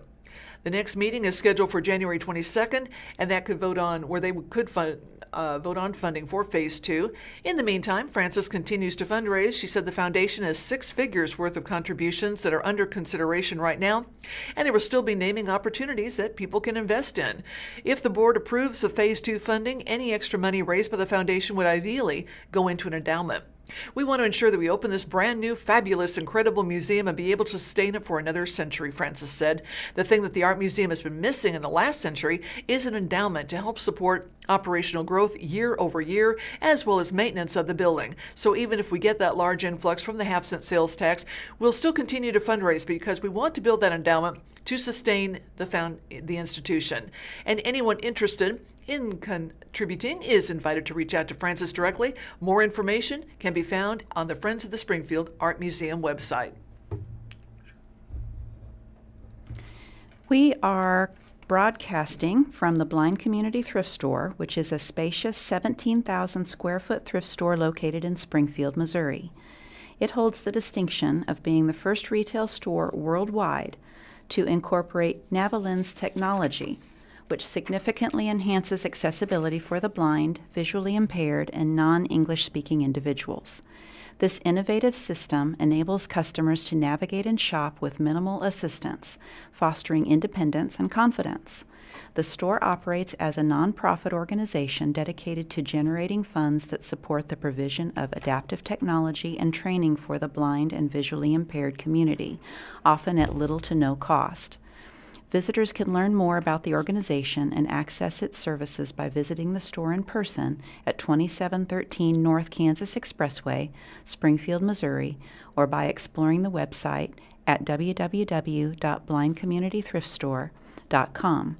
The website offers comprehensive information about the store's mission, services, and opportunities for community involvement, as well as details about the free store available to residents in the Springfield area. Christian County Library sets goals for 2026 and adds a new trustee. The Christian County Library Board and its new executive director are prioritizing a revision of the library's collections development policy. Another key point, a new reconsideration form for children's materials is being developed to allow patrons to rank their concerns about specific content. The Christian County Commission has appointed Kristen Russell, a legal assistant, as a new library board trustee. Going into 2026, the Greene County Library Board of Trustees, which has experienced a turbulent few years, is ready to correct course and set a vision for accomplishments in 2026 as the new executive director takes on his first full year as the leader of the library district. The board held a special work session meeting on Friday, January 16th, to align both the trustees and executive director's goals and set a timeline on some of the higher priority items. Both Executive Director Will Blydenberg and the board were set on revisions to the library's collections development policy being a top goal into 2026. The topic was raised prior to Blydenberg's onboarding, but punted to give the director the reins on exploring challenges to the policy. The policy would focus on what criteria are used to determine what books are added to the collection and what the acquisition process looks like. And we see a picture of the Ozark branch of the Christian County Library District on 4th Avenue in Ozark. The board's Policy and Bylaws Subcommittee has suggested a collections policy during a broader effort to revamp the policies and remove language from the American Library Association. That drafted policy specifically focused on children's and teen sections and used selection criteria such as age appropriateness, content sensitivity, literary and educational value, and parental control. Blydenberg told the board he expects to present a draft of the policy at its next meeting on February 24th, though he expects the matter to take several months to finalize and work, quote, in chunks. He also said he hopes to have a draft of new reconsideration forms specific to children's and youth materials in March.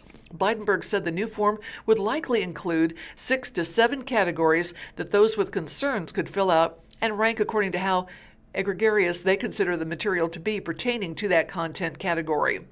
Staff would then use the same ranking system and see where the two evaluations line up.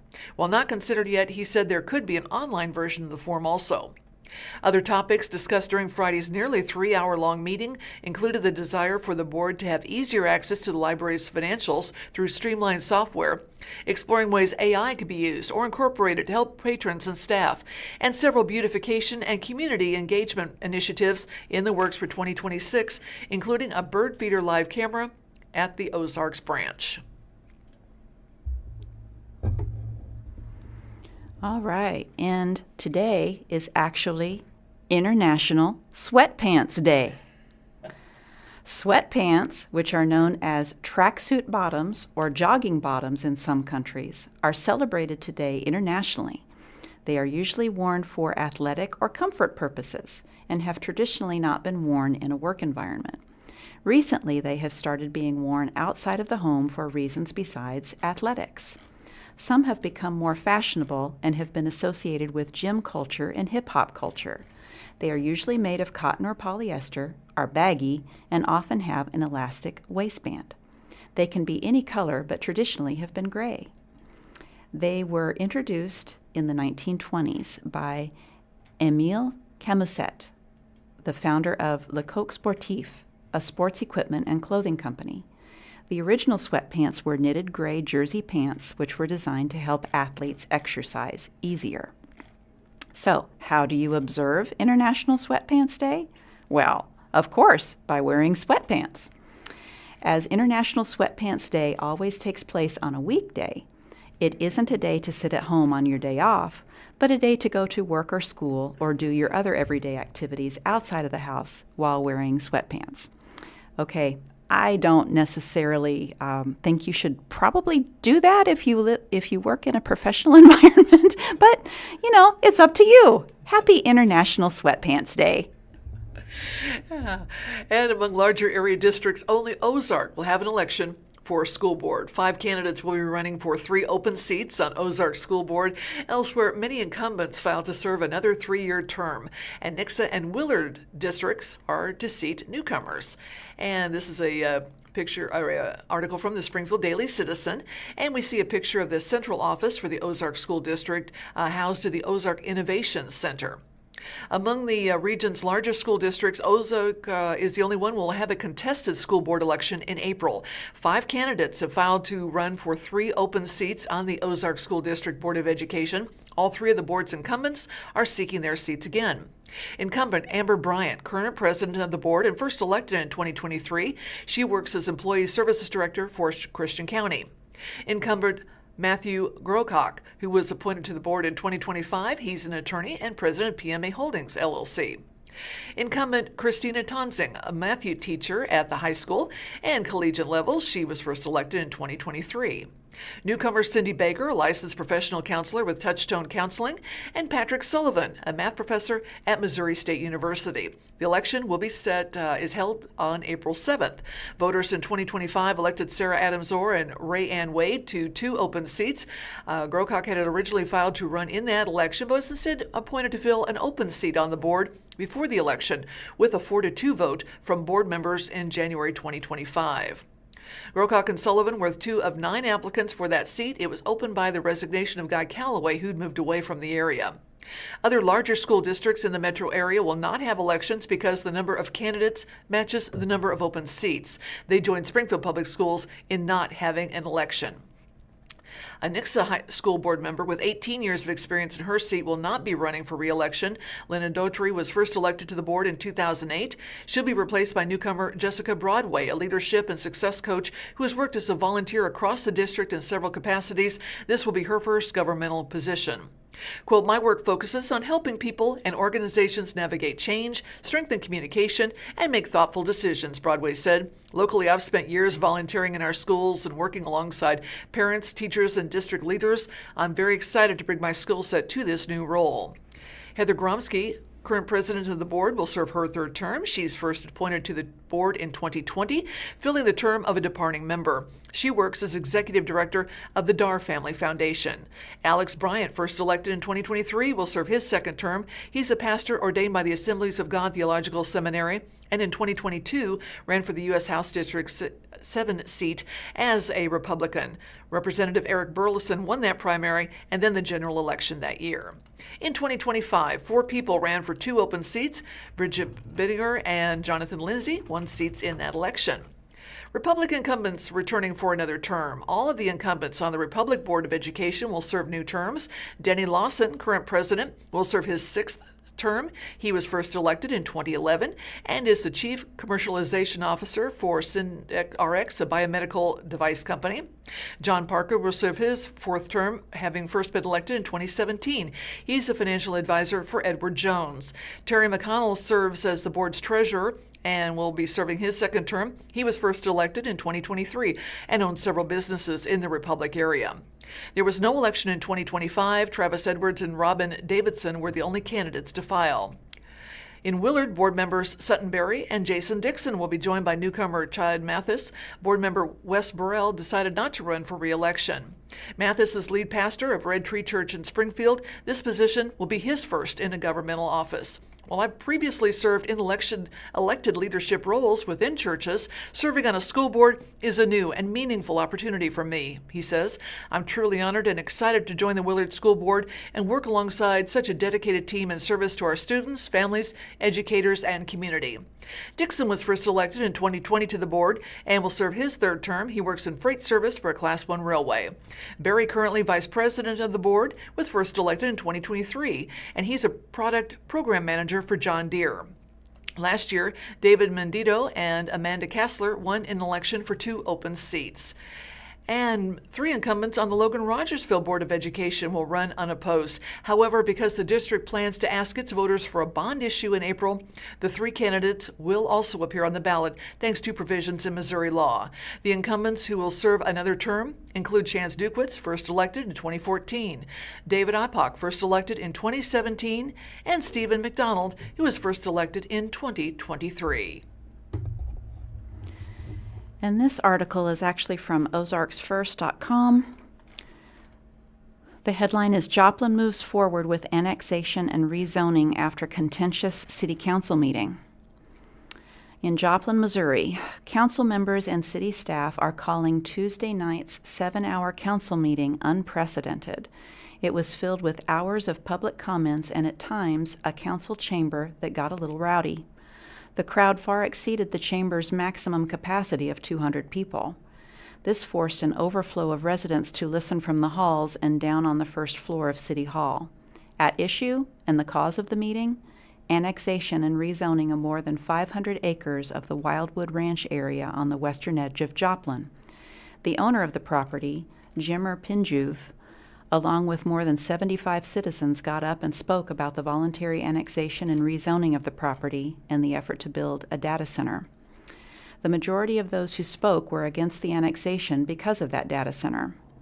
There were also a number of revelations during last night's meeting.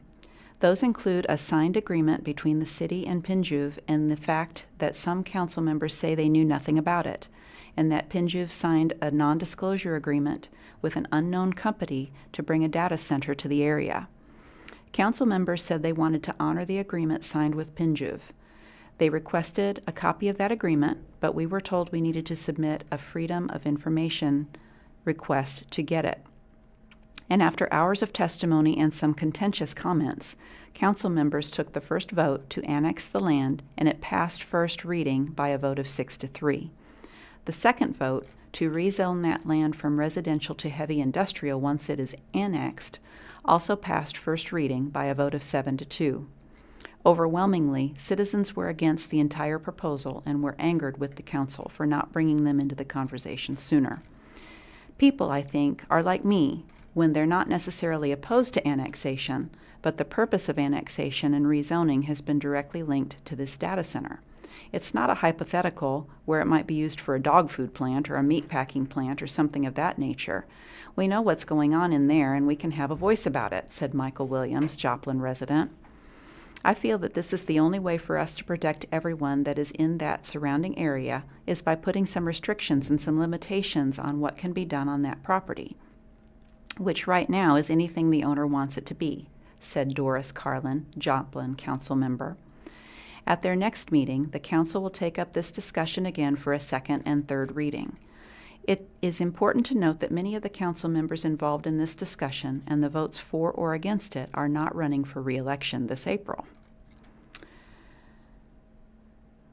Another version of it, I guess that was from last night, just saying that the council chambers were packed beyond capacity, and some who showed up were asked to wait in the hallway. Major Keenan Cortez gave a stern warning to attendees. There will be decorum. He told those who were planning to speak they had just 3 minutes to say their piece, and then again reminded the crowd that they needed to behave. Cortez first asked those who were there to speak in favor of the annexation of the land to get up and speak. A few citizens who got up to the microphone said they were there to speak in favor of the project and proceeded to tell the council they needed more information. 2 other major issues before council included the treatment of homeless and the protest by the group Hopeful Bites and the purchase of flock cameras by the city's police department. Ozarks Food Harvest is asking the community to make a resolution to help end hunger this year. The food bank says volunteer numbers drop off after the holiday season, so officials are asking community members to volunteer 6 times between January and March. Jordan Browning of Ozarks Food Harvest says demand remains high even after the holidays. The reason it's always important for us to have volunteers is because our demand here is always very constant. So no matter what's happening, whether that's the holiday season or the first quarter of the new year, that demand for food is still high across Southwest Missouri. So for example, right here, it's about 1 in 5 children and 1 in 6 adults facing hunger, and that need doesn't go away just depending on the season. Food bank officials say 1 hour of volunteering helps provide 105 meals to people in need here in Southwest Missouri. People can sign up for food bank volunteer sessions on the organization's website. And in other news, the answer man from the Springfield Daily Citizen was asked about someone spending a lot of effort fixing up an old building on North Grant, and who. And we see a picture of this building that has been being worked on. It was constructed first in 1906 at 1306 North Grant here in Springfield, and it is a workshop for husband and wife Mick and Paige Whitcomb, who bought the building in February of 2022. Mick's an artist. It was constructed in 1906, and the couple lived nearby in an old home they renovated. Quote, "We feel strongly about improving historic buildings in the community," Mick tells me. The building was just in a state of disrepair, and we wanted to improve it and make it something that was just a bit more attractive for the community. We work on it when we can. It is not a business space. He sells his art at fine art shows across the country. And what follows is a picture of the interior of what the building looks like. And among the things that we're seeing, he saw a little stage and drum set. And he says it's not an entertainment space open to the public. We have different family members that are musicians. It's a multi-purpose state where we can work on creative things, and friends and families can come by and share in that. And since buying the building, the couple has added a small extension at the rear, and it has the front end of a trolley car coming out of the wall. And we do an art show in Memphis, he adds, a city that we really love. We had the opportunity to buy one of their old trolley cars that went back to the turn of the century, and we just kind of recreated it for additional showroom. And this picture that follows shows the one half of a trolley car that, as I said, they bought in Memphis, and they've installed it in their building. Very interesting. It works with a lot of old manual typewriters and things like trolley cars, and just enjoys his art focusing on mechanical and scientific innovations of the 19th century. Just inside the window are several old typewriters, which of course certainly caught the attention of the author of this article. And this is how Whitcomb describes his art. It is from his website. Missouri-based artist who specializes in one-of-a-kind furniture and lighting made from architectural and industrial salvage. Mick travels the world sourcing unique materials for his artifacts line, fixated on the American machine age and the advent of electric lighting. Mick converts mechanical and scientific innovations from the 19th century into utilitarian sculptures. Mick pairs actual objects from the 1800s with lighting technologies that are exact reproductions of Thomas Edison and Nikola Tesla's original inventions of the incandescent bulb and alternating current. And what follows is a typewriter that he converted and put a light in. Very interesting. Also uses items from the 1880s to the 1920s rather, such as telescopes, microscopes, weight scales, and tools used in electroshock therapy. And what follows is another example of his art.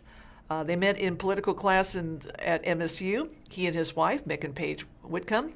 And this building, by the way, was once home to a grocery store, then a lawnmower business. It has over 3,000 square feet, and was also the home, as we mentioned at one time, of a equipment company where sold various lawnmowers and chippers. And it follows as an ad for that then business, which was set probably sometime in the late 70s. And here's another short article by Ozarks First.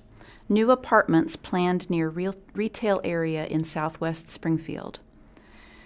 Most recent growth on the city's southwest side has focused on new businesses. Now, residential housing could be joining the mix. A developer is seeking to rezone nearly 18 acres of land at 2000 South McCurry Street, south of West Sunshine, to allow for the construction of a multifamily housing complex. The property is bordered by McCurry to the east and West Bypass to the south. The land is within the Springfield Plaza development, which includes several new retail tenants, including Michaels, Ross, Petco, and Burlington.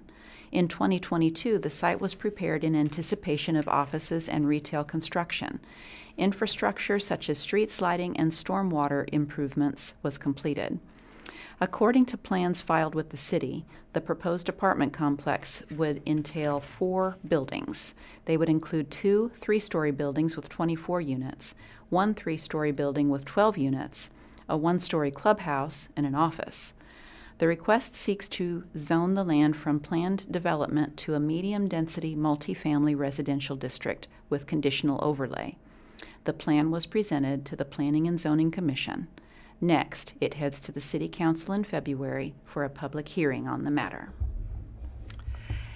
And you're listening to the Blind Community Thrift Store radio reading service. Hope you'll come by and see us in person. Great daily deals at 2713 North Kansas Expressway in Springfield.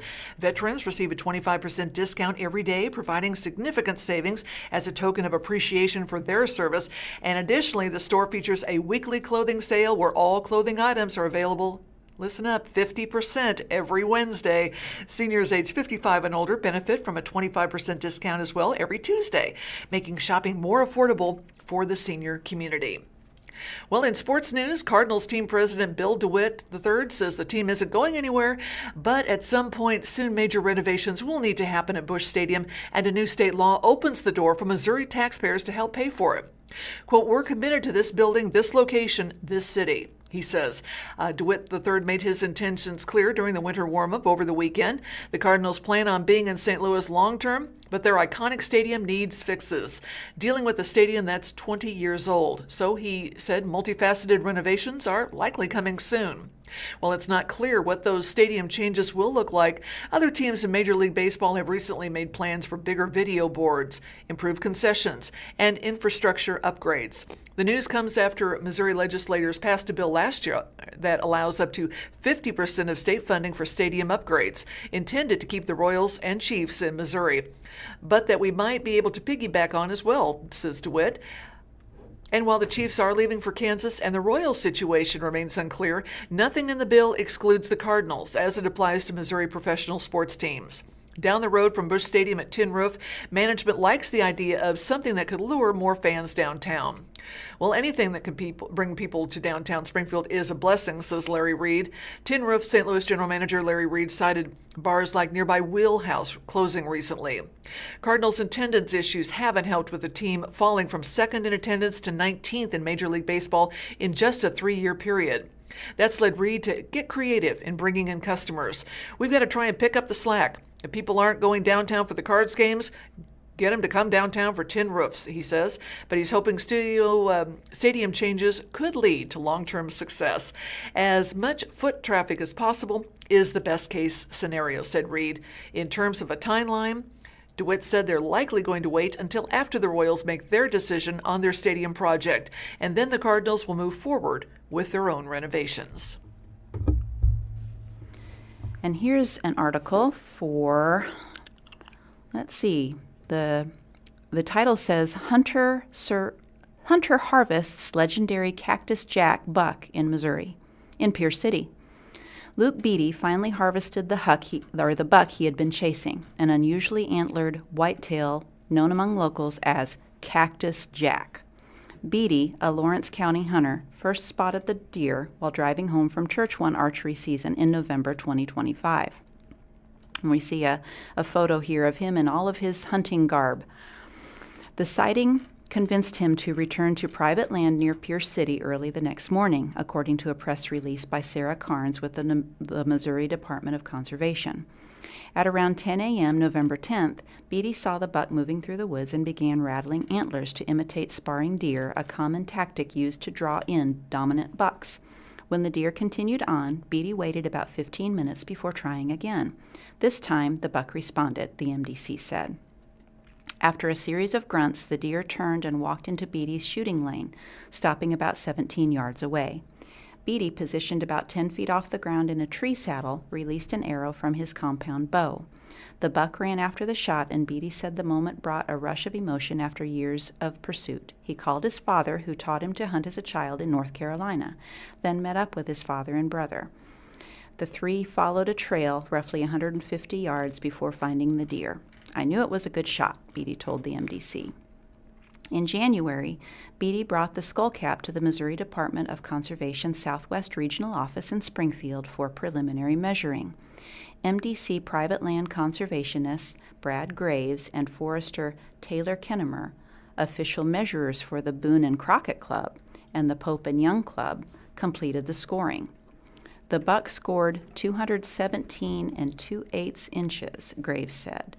The measurement included 172 3/8 inches of mainframe points and 44 7/8 inches of abnormal points, with deductions totaling 9 3/8 inches. The scoring process took about 5 hours. The score will be reviewed by both clubs before being accepted as official. Beatty said the harvest was about more than numbers. I didn't shoot this deer for records, he told the MDC. I shot it for me, but none of this would have been possible without God. Graves said MDC offers antler measuring services for hunters whose deer may qualify for record books. It's a good feeling to help a hunter commemorate a great hunt, he said. A former teacher's aide has been accused of putting a nonverbal autistic student in a chokehold. And what follows is a picture of Green Valley State School. A former teacher's aide with the Green Valley State School in Springfield has been charged with child abuse for allegedly covering the victim's mouth with his hand and putting the victim in a chokehold. The alleged victim is a 17-year-old nonverbal student who has autism. The offense captured on video from inside the classroom, according to charging documents. Christopher Adam Cohen, born in 1980 and of Willard, is charged with the Class D felony of abuse or neglect of a child. According to the probable cause statement written by a sergeant with the Springfield Police Department, the alleged incidents happened at around 2:30 July 18th on 2025 at the school. The alleged victim had taken food from another student and was eating it when Cohen, a teacher's aide at the school, attempted to take the food out of the victim's mouth, the sergeant wrote in the statement.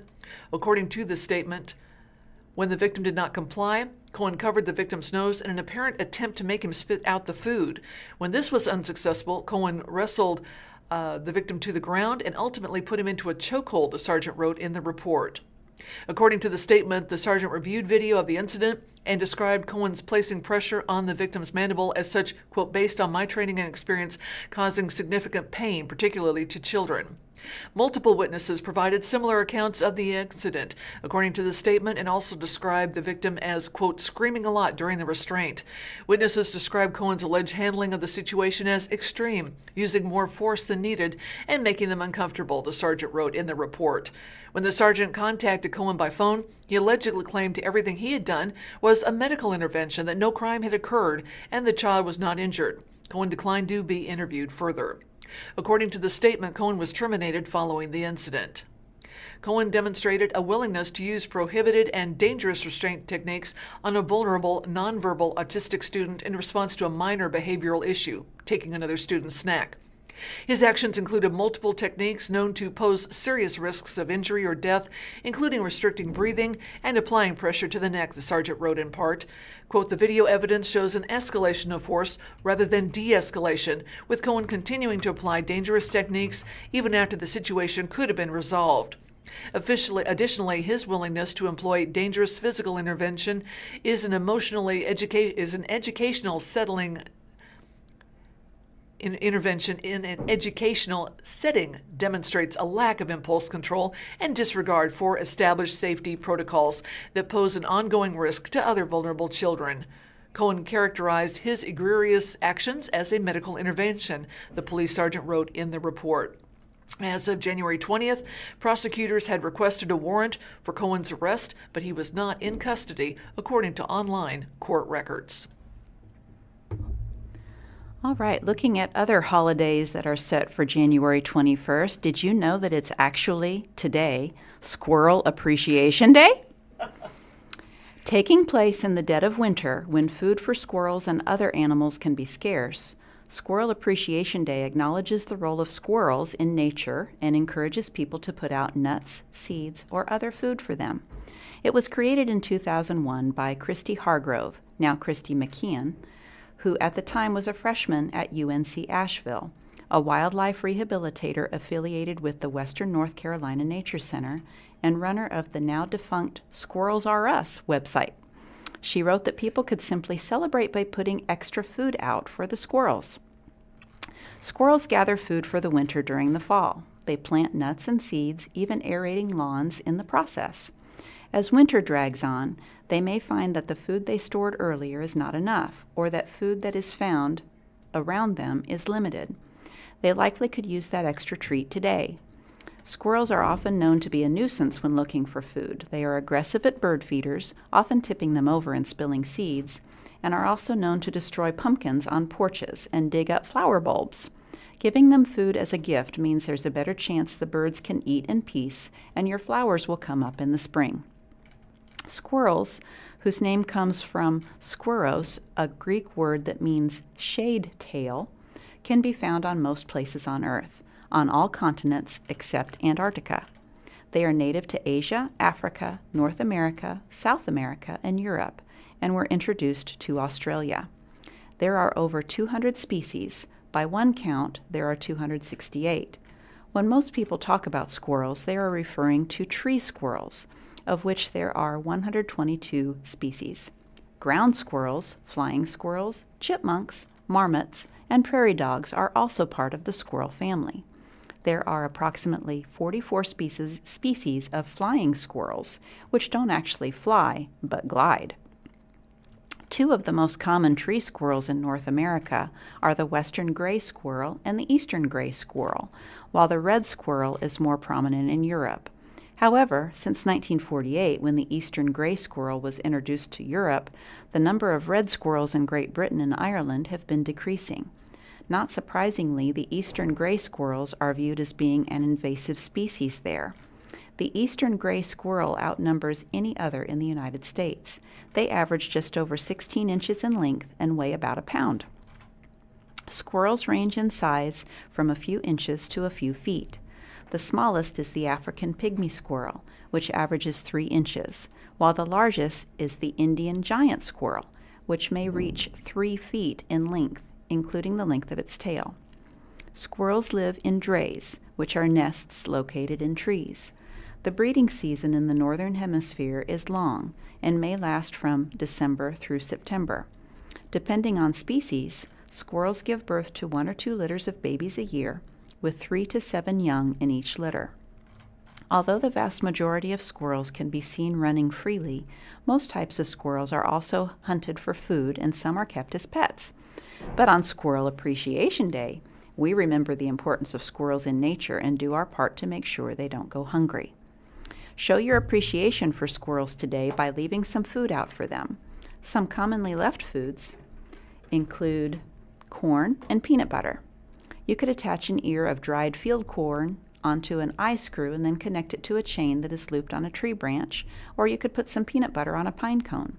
However, even though these are some popular ways squirrels are often fed, corn and peanut butter aren't the healthiest foods for them. Some healthier foods for squirrels include fruits, vegetables, pecans, walnuts, hazelnuts, and hickory nuts. If you want to make the squirrels work for their food, you could even build them an obstacle course. And I was just looking at some outdoor, like wild bird food and reading some articles about this lately. No salt. If you buy peanuts or anything like that, no salt for the squirrels. And a picnic table, that's another thing. Table. The picnic table just cracks me up every time. Oh. And this is from KY3. Hundreds of Springfield High School students walked out of class to protest Trump administration immigration policies. Protests of the president's immigration policies reached a new high, with walkouts happening across the county from California to Portland, Minnesota, and right here in the Ozarks. People underestimate us because we're high schoolers. A lot of people assume that we don't know what's going on in the world and that we're too young to understand, says student Vivian Donnell. Yesterday, hundreds of Central High School students walked out of class, part of a nationwide effort to call attention to President Trump's immigration policies. Quote, immigration helped build our country. Everybody belongs on this land, no matter who they are, said Jessie Miller. Donald says she feels compelled to speak out after seeing how some of her classmates have been treated. Quote, a lot of those things that have been done to them, whether it was issues socially, whether it was issues outside of school, they deserve to be seen and heard, she said. Jessie Miller says she could no longer contain her frustration. This is a message that transcends less than 20 minutes of class. This is a message that goes beyond something that doing a quick arts and crafts or learning what the mitochondria are and doing in biology, she explains. Many in Springfield community lent their support. Christine Schilling said, they need to know that we're behind them, that we're adults in the room, and some of us are acting responsibly, and some of us are supporting peace. We want them to know that there's already a place in town where they can use kind of the same desire to help the community and give back here with Southern Missouri Immigration Alliance, Dominic Moore. Both sophomore high school students say they will continue their efforts. Quote, I hope this is able to spark more confidence in people who might want to organize something like this, says Miller. Donald said, we are here at Central to learn about the world around us. While yes, we may still be learning, we know enough to stand up and make a change. The walkout lasted less than 30 minutes with no counter-protesters. The district declined an interview but did provide a statement that reads, Springfield Public Schools is committed to providing a safe and secure learning environment for all students and will continue to commit the resources necessary to ensure student safety while honoring the rights of individual students to engage in personal expression as guaranteed by the First Amendment to the United States Constitution. The First Amendment protects the free speech rights of all Americans, including the rights of students in the public schools. This may from time to time include nonverbal actions which constitute speech, such as walkouts or sit-ins. These rights, however, are not limited and must conform to legal, ethical, social, and school district norms and expectations, which assist with ensuring student safety and with ensuring an environment that is conducive to learning. The special characteristics of the school environment limit the extent to which students may engage in personal expression during the school day. Conduct that is likely to result in a substantial disruption will not be allowed. Students may face consequences for failure to comply with these and other reasonable school district expectations relative to personal expression. The school district will afford students the opportunity for personal expression within the framework of protections afforded by the First Amendment as clarified by court decisions. Student personal expression in school must, quote, be organized with guidance and input from school leaders and teachers to ensure safety and limit potential disruption. Be peaceful, courteous, professional, and comply with any and all school district and/or building guidelines and expectations. Include the prompt and peaceful return to class assigned activities as directed. Not result in a substantial disruption of the learning environment or be reasonably likely to do so. Not be threatening, offensive, defamatory. Promote unlawful behavior, or otherwise be inappropriate for the age and grade level of the students involved in the expressive activity, and require that the students remain on school district property if the expressive activity is held during the regularly scheduled school day. All right, here's a fun article from Ozarks First. Pulled pork pilfered. Springfield man accused of midnight snack break inside a stranger's home. A Walnut Grove couple told police they slept through an unexpected burglar who allegedly helped himself to their pulled pork and left behind a backpack and paperwork that police say made identifying him easier than expected. According to online court dockets, Josh Anthony Peacock, born in 1997, of Springfield, is charged with first-degree burglary in Greene County Circuit Court. The probable cause statement says a woman living in the home woke up to find her back door standing open and a container of pulled pork on the kitchen counter completely empty. The leftovers, she told officers, had been safely tucked inside the refrigerator when the couple went to bed. Curious and hungry for answers, the woman reviewed her home's surveillance footage.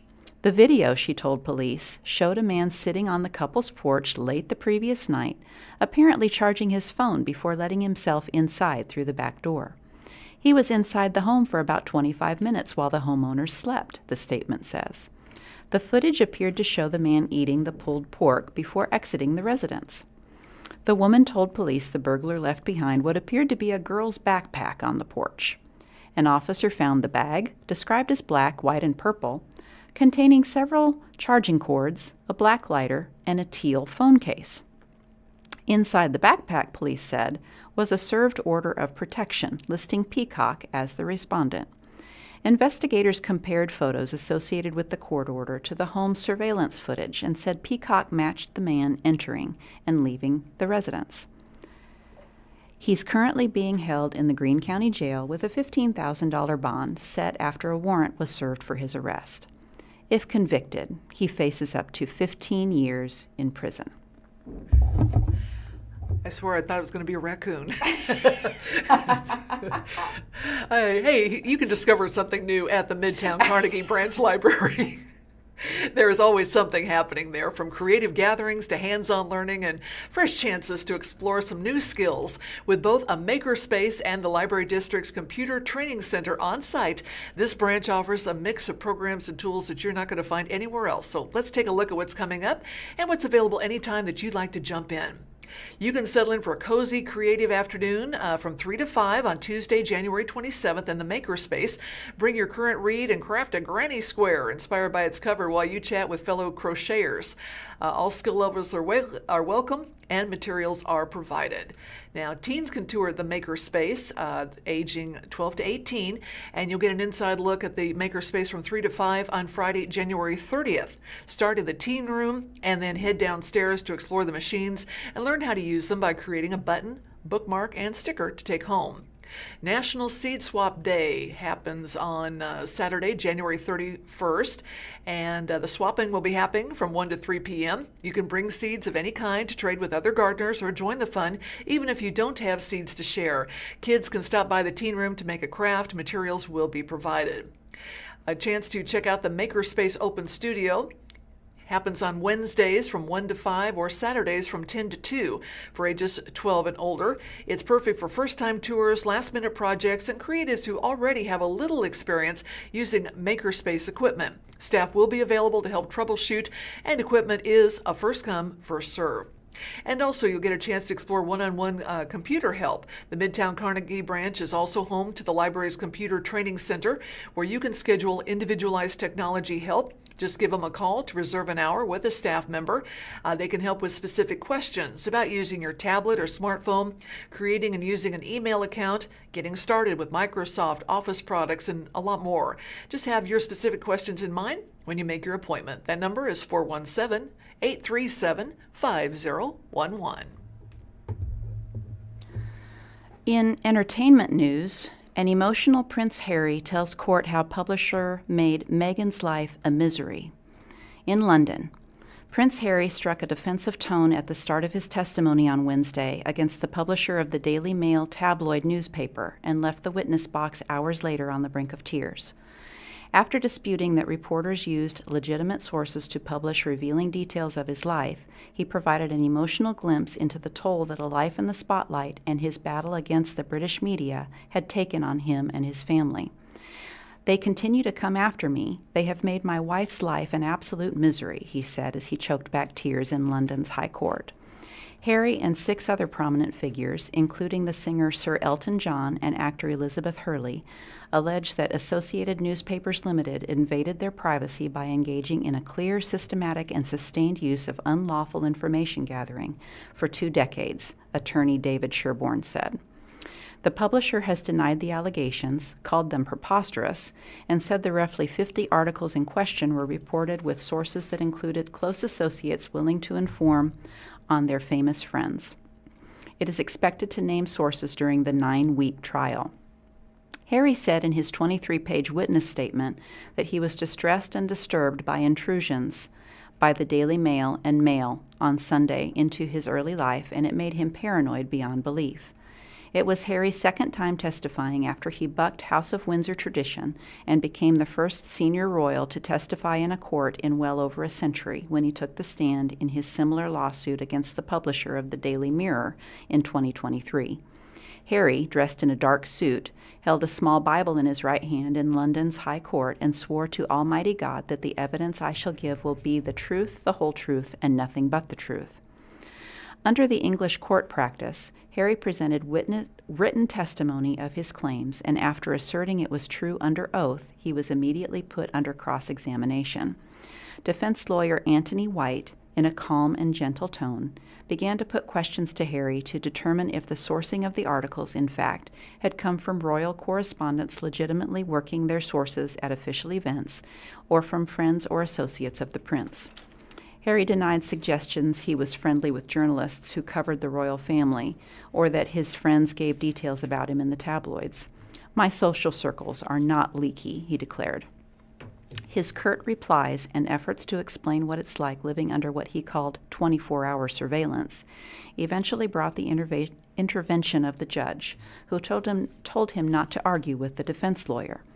"You don't have to bear the burden of arguing the case today," Justice Matthew Nicklin told the frustrated prince. As Harry became increasingly defensive, White said, "I am intent on you not having a bad experience with me, but it is my job to ask you these questions." Harry suggested that details and articles had come from eavesdropping on his phone calls or having private investigators snoop on him.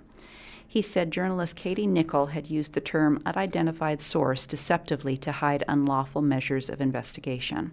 "If you complain, they double down on you in my experience," he said as he explained why he had not objected to the articles at the time. Harry said he had had an uneasy relationship with the media for many years while following the royal family's protocol of never complain, never explain. The litigation is part of Harry's self-proclaimed mission to reform the media that he blames for the death of his mother, Princess Diana, who was killed in a car crash in 1997 while being pursued by paparazzi in Paris. He also said persistent press attacks on his wife Meghan, Duchess of Sussex, led them to leave royal life and move to the United States in 2020. He said vicious, persistent attacks, harassment, and event racists articles about Meghan, who is biracial, had inspired him to break from family tradition and finally sue the press. After cross-examination, Harry's lawyer asked him how he felt about the way Associated Newspapers was defending the case.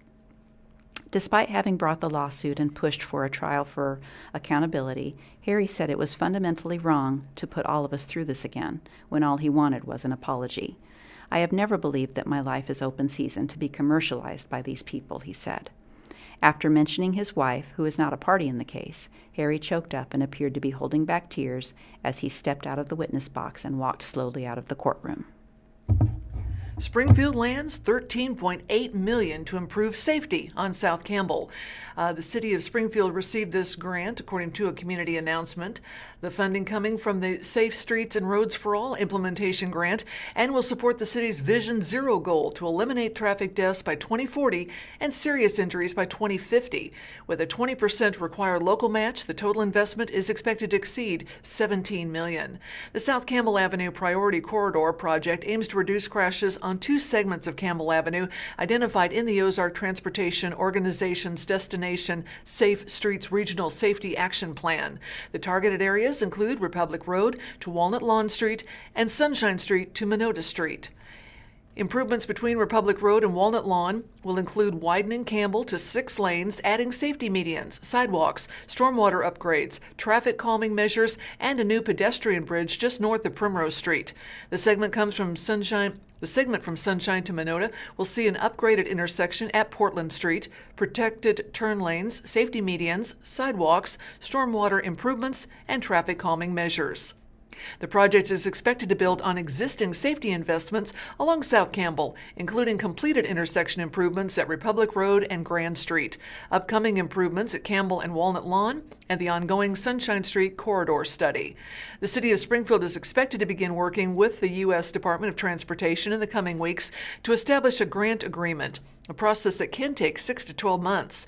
Once the agreement is in place, the city will begin the project design and public engagement process. Quote, South Campbell is a critical corridor for residents, businesses, and visitors, and this grant gives us the opportunity to improve safety in a way that will have lasting benefits for the community. Public Works Director Dan Smith said in an announcement, "These improvements build on work already underway and reflect our commitment to safer streets for everyone." You can find more information about the project and grant application available at springfield.gov/South Campbell. Okay. As we finish up, who knew that January 21st was the subject of so many special days? So it's also National Granola Bar Day. Granola bars can be a healthy snack, being that they may consist of oats, dried fruit, nuts, and seeds. Some granola bars are also fortified with vitamins and minerals. Granola itself may help prevent heart disease and cancer, and its insoluble and soluble fiber may help with digestion. Although granola bars are often marketed as healthy snack alternatives to candy bars, sometimes they're loaded with ingredients such as butter, marshmallows, and chocolate chips, and with binders such as brown rice syrup, honey, and maple syrup. These ingredients can add sugar, fat, and extra calories and help to negate the healthy benefits of granola bars. Granola was actually invented by Dr. James Caleb Jackson, who called it granula at the time. Jackson had his own water therapy spa called Our Home on the Hillside, one of the biggest spas in the world, where 20,000 patients were treated. He thought diet was important to health and was a vegetarian. He fed his patients a diet of fruits, vegetables, and unprocessed grains. He made granula from graham flour in 1863. It was similar to an early version of grape nuts. In 1881, Dr. John Harvey Kellogg took the name and recipe and substituted oats for the graham flour clusters. Kellogg was sued by Jackson, so he changed the name of his recipe from granula to granola. It quickly became a successful part of Kellogg cereals, and C.W. Post started producing it as well. It was soon eclipsed by other cereals, though, and became largely forgotten. Granola's popularity comes back during the hippie and health food movement of the 1960s. The food and name was brought back, and fruit and nuts were added. The first commercial granola of the modern era was produced in 1972. Most sources claim Stanley Mason was the inventor of the granola bar. He was also known for inventing the squeezable ketchup bottle, as well as dental floss dispensers. Herrick Kimball also claims to have invented the granola bar. Another source claims it was invented by Edward Thayer Sr. of Chico, California, whose obit reads, "Many will remember Ed as the original patent holder for the first granola bars sold in the U.S." Regardless of who invented granola bars, they are now widely popular, sometimes taking up whole grocery store aisles and fueling everyone from athletes to hikers to people just wanting a quick snack. I already had mine today. Have you? Nope, I'm not a breakfast person. Springfield Airport sets a new passenger record as growth is surging. And that new record for the third consecutive year, 1.55 million travelers passing through its gates in 2025, according to a community announcement. And that marks a 9% increase from the previous year and more than 70% rise since 2015, according to the announcement. The Springfield Airport is continuing to see year-over-year growth that outpaces the aviation industry. Brian Wheeler, Director of Aviation, said 1.5 million annually. That's quite a milestone, and we are thankful to the community for flying Springfield. Several factors contribute to the upswing, including the strong performance of the local economy and the region's population growth. Other airport metrics also show improvements, such as 1.89 million gallons of aviation fuel loaded on board aircraft, nearly 13% increase over 2024, and flights leaving Springfield were 87.1% full on average, with over 11,000 scheduled flights operating in 2025, which is amazing, an increase in scheduled flights of over 8%. And okay, well, we would like to thank you, and thank you, Nikki, for joining us today for this reading of the Blind Community Thrift Store, the radio reading service. And we hope you'll tune in every week, Monday through Friday, on the Blind Community Thrift Store's YouTube channel at 10 a.m. for more up-to-date news from the Springfield News-Leader, Springfield Daily Citizen, Springfield Business Journal, and 417 Magazine. Listen after we're live on the Audio Reader Network, www.reader.ku.edu. All broadcasts played over KSMU subcarrier airwaves at 67 kilohertz on 91.1 from 3 p.m. to 5 p.m. Monday through Friday. And you can contact Audio Reader Network for information on receiving a pre-programmed radio. And we hope to see you as well. Please be sure and shop the Blind Community Thrift Store. Remember, 50% off clothing on Wednesdays. Thanks again.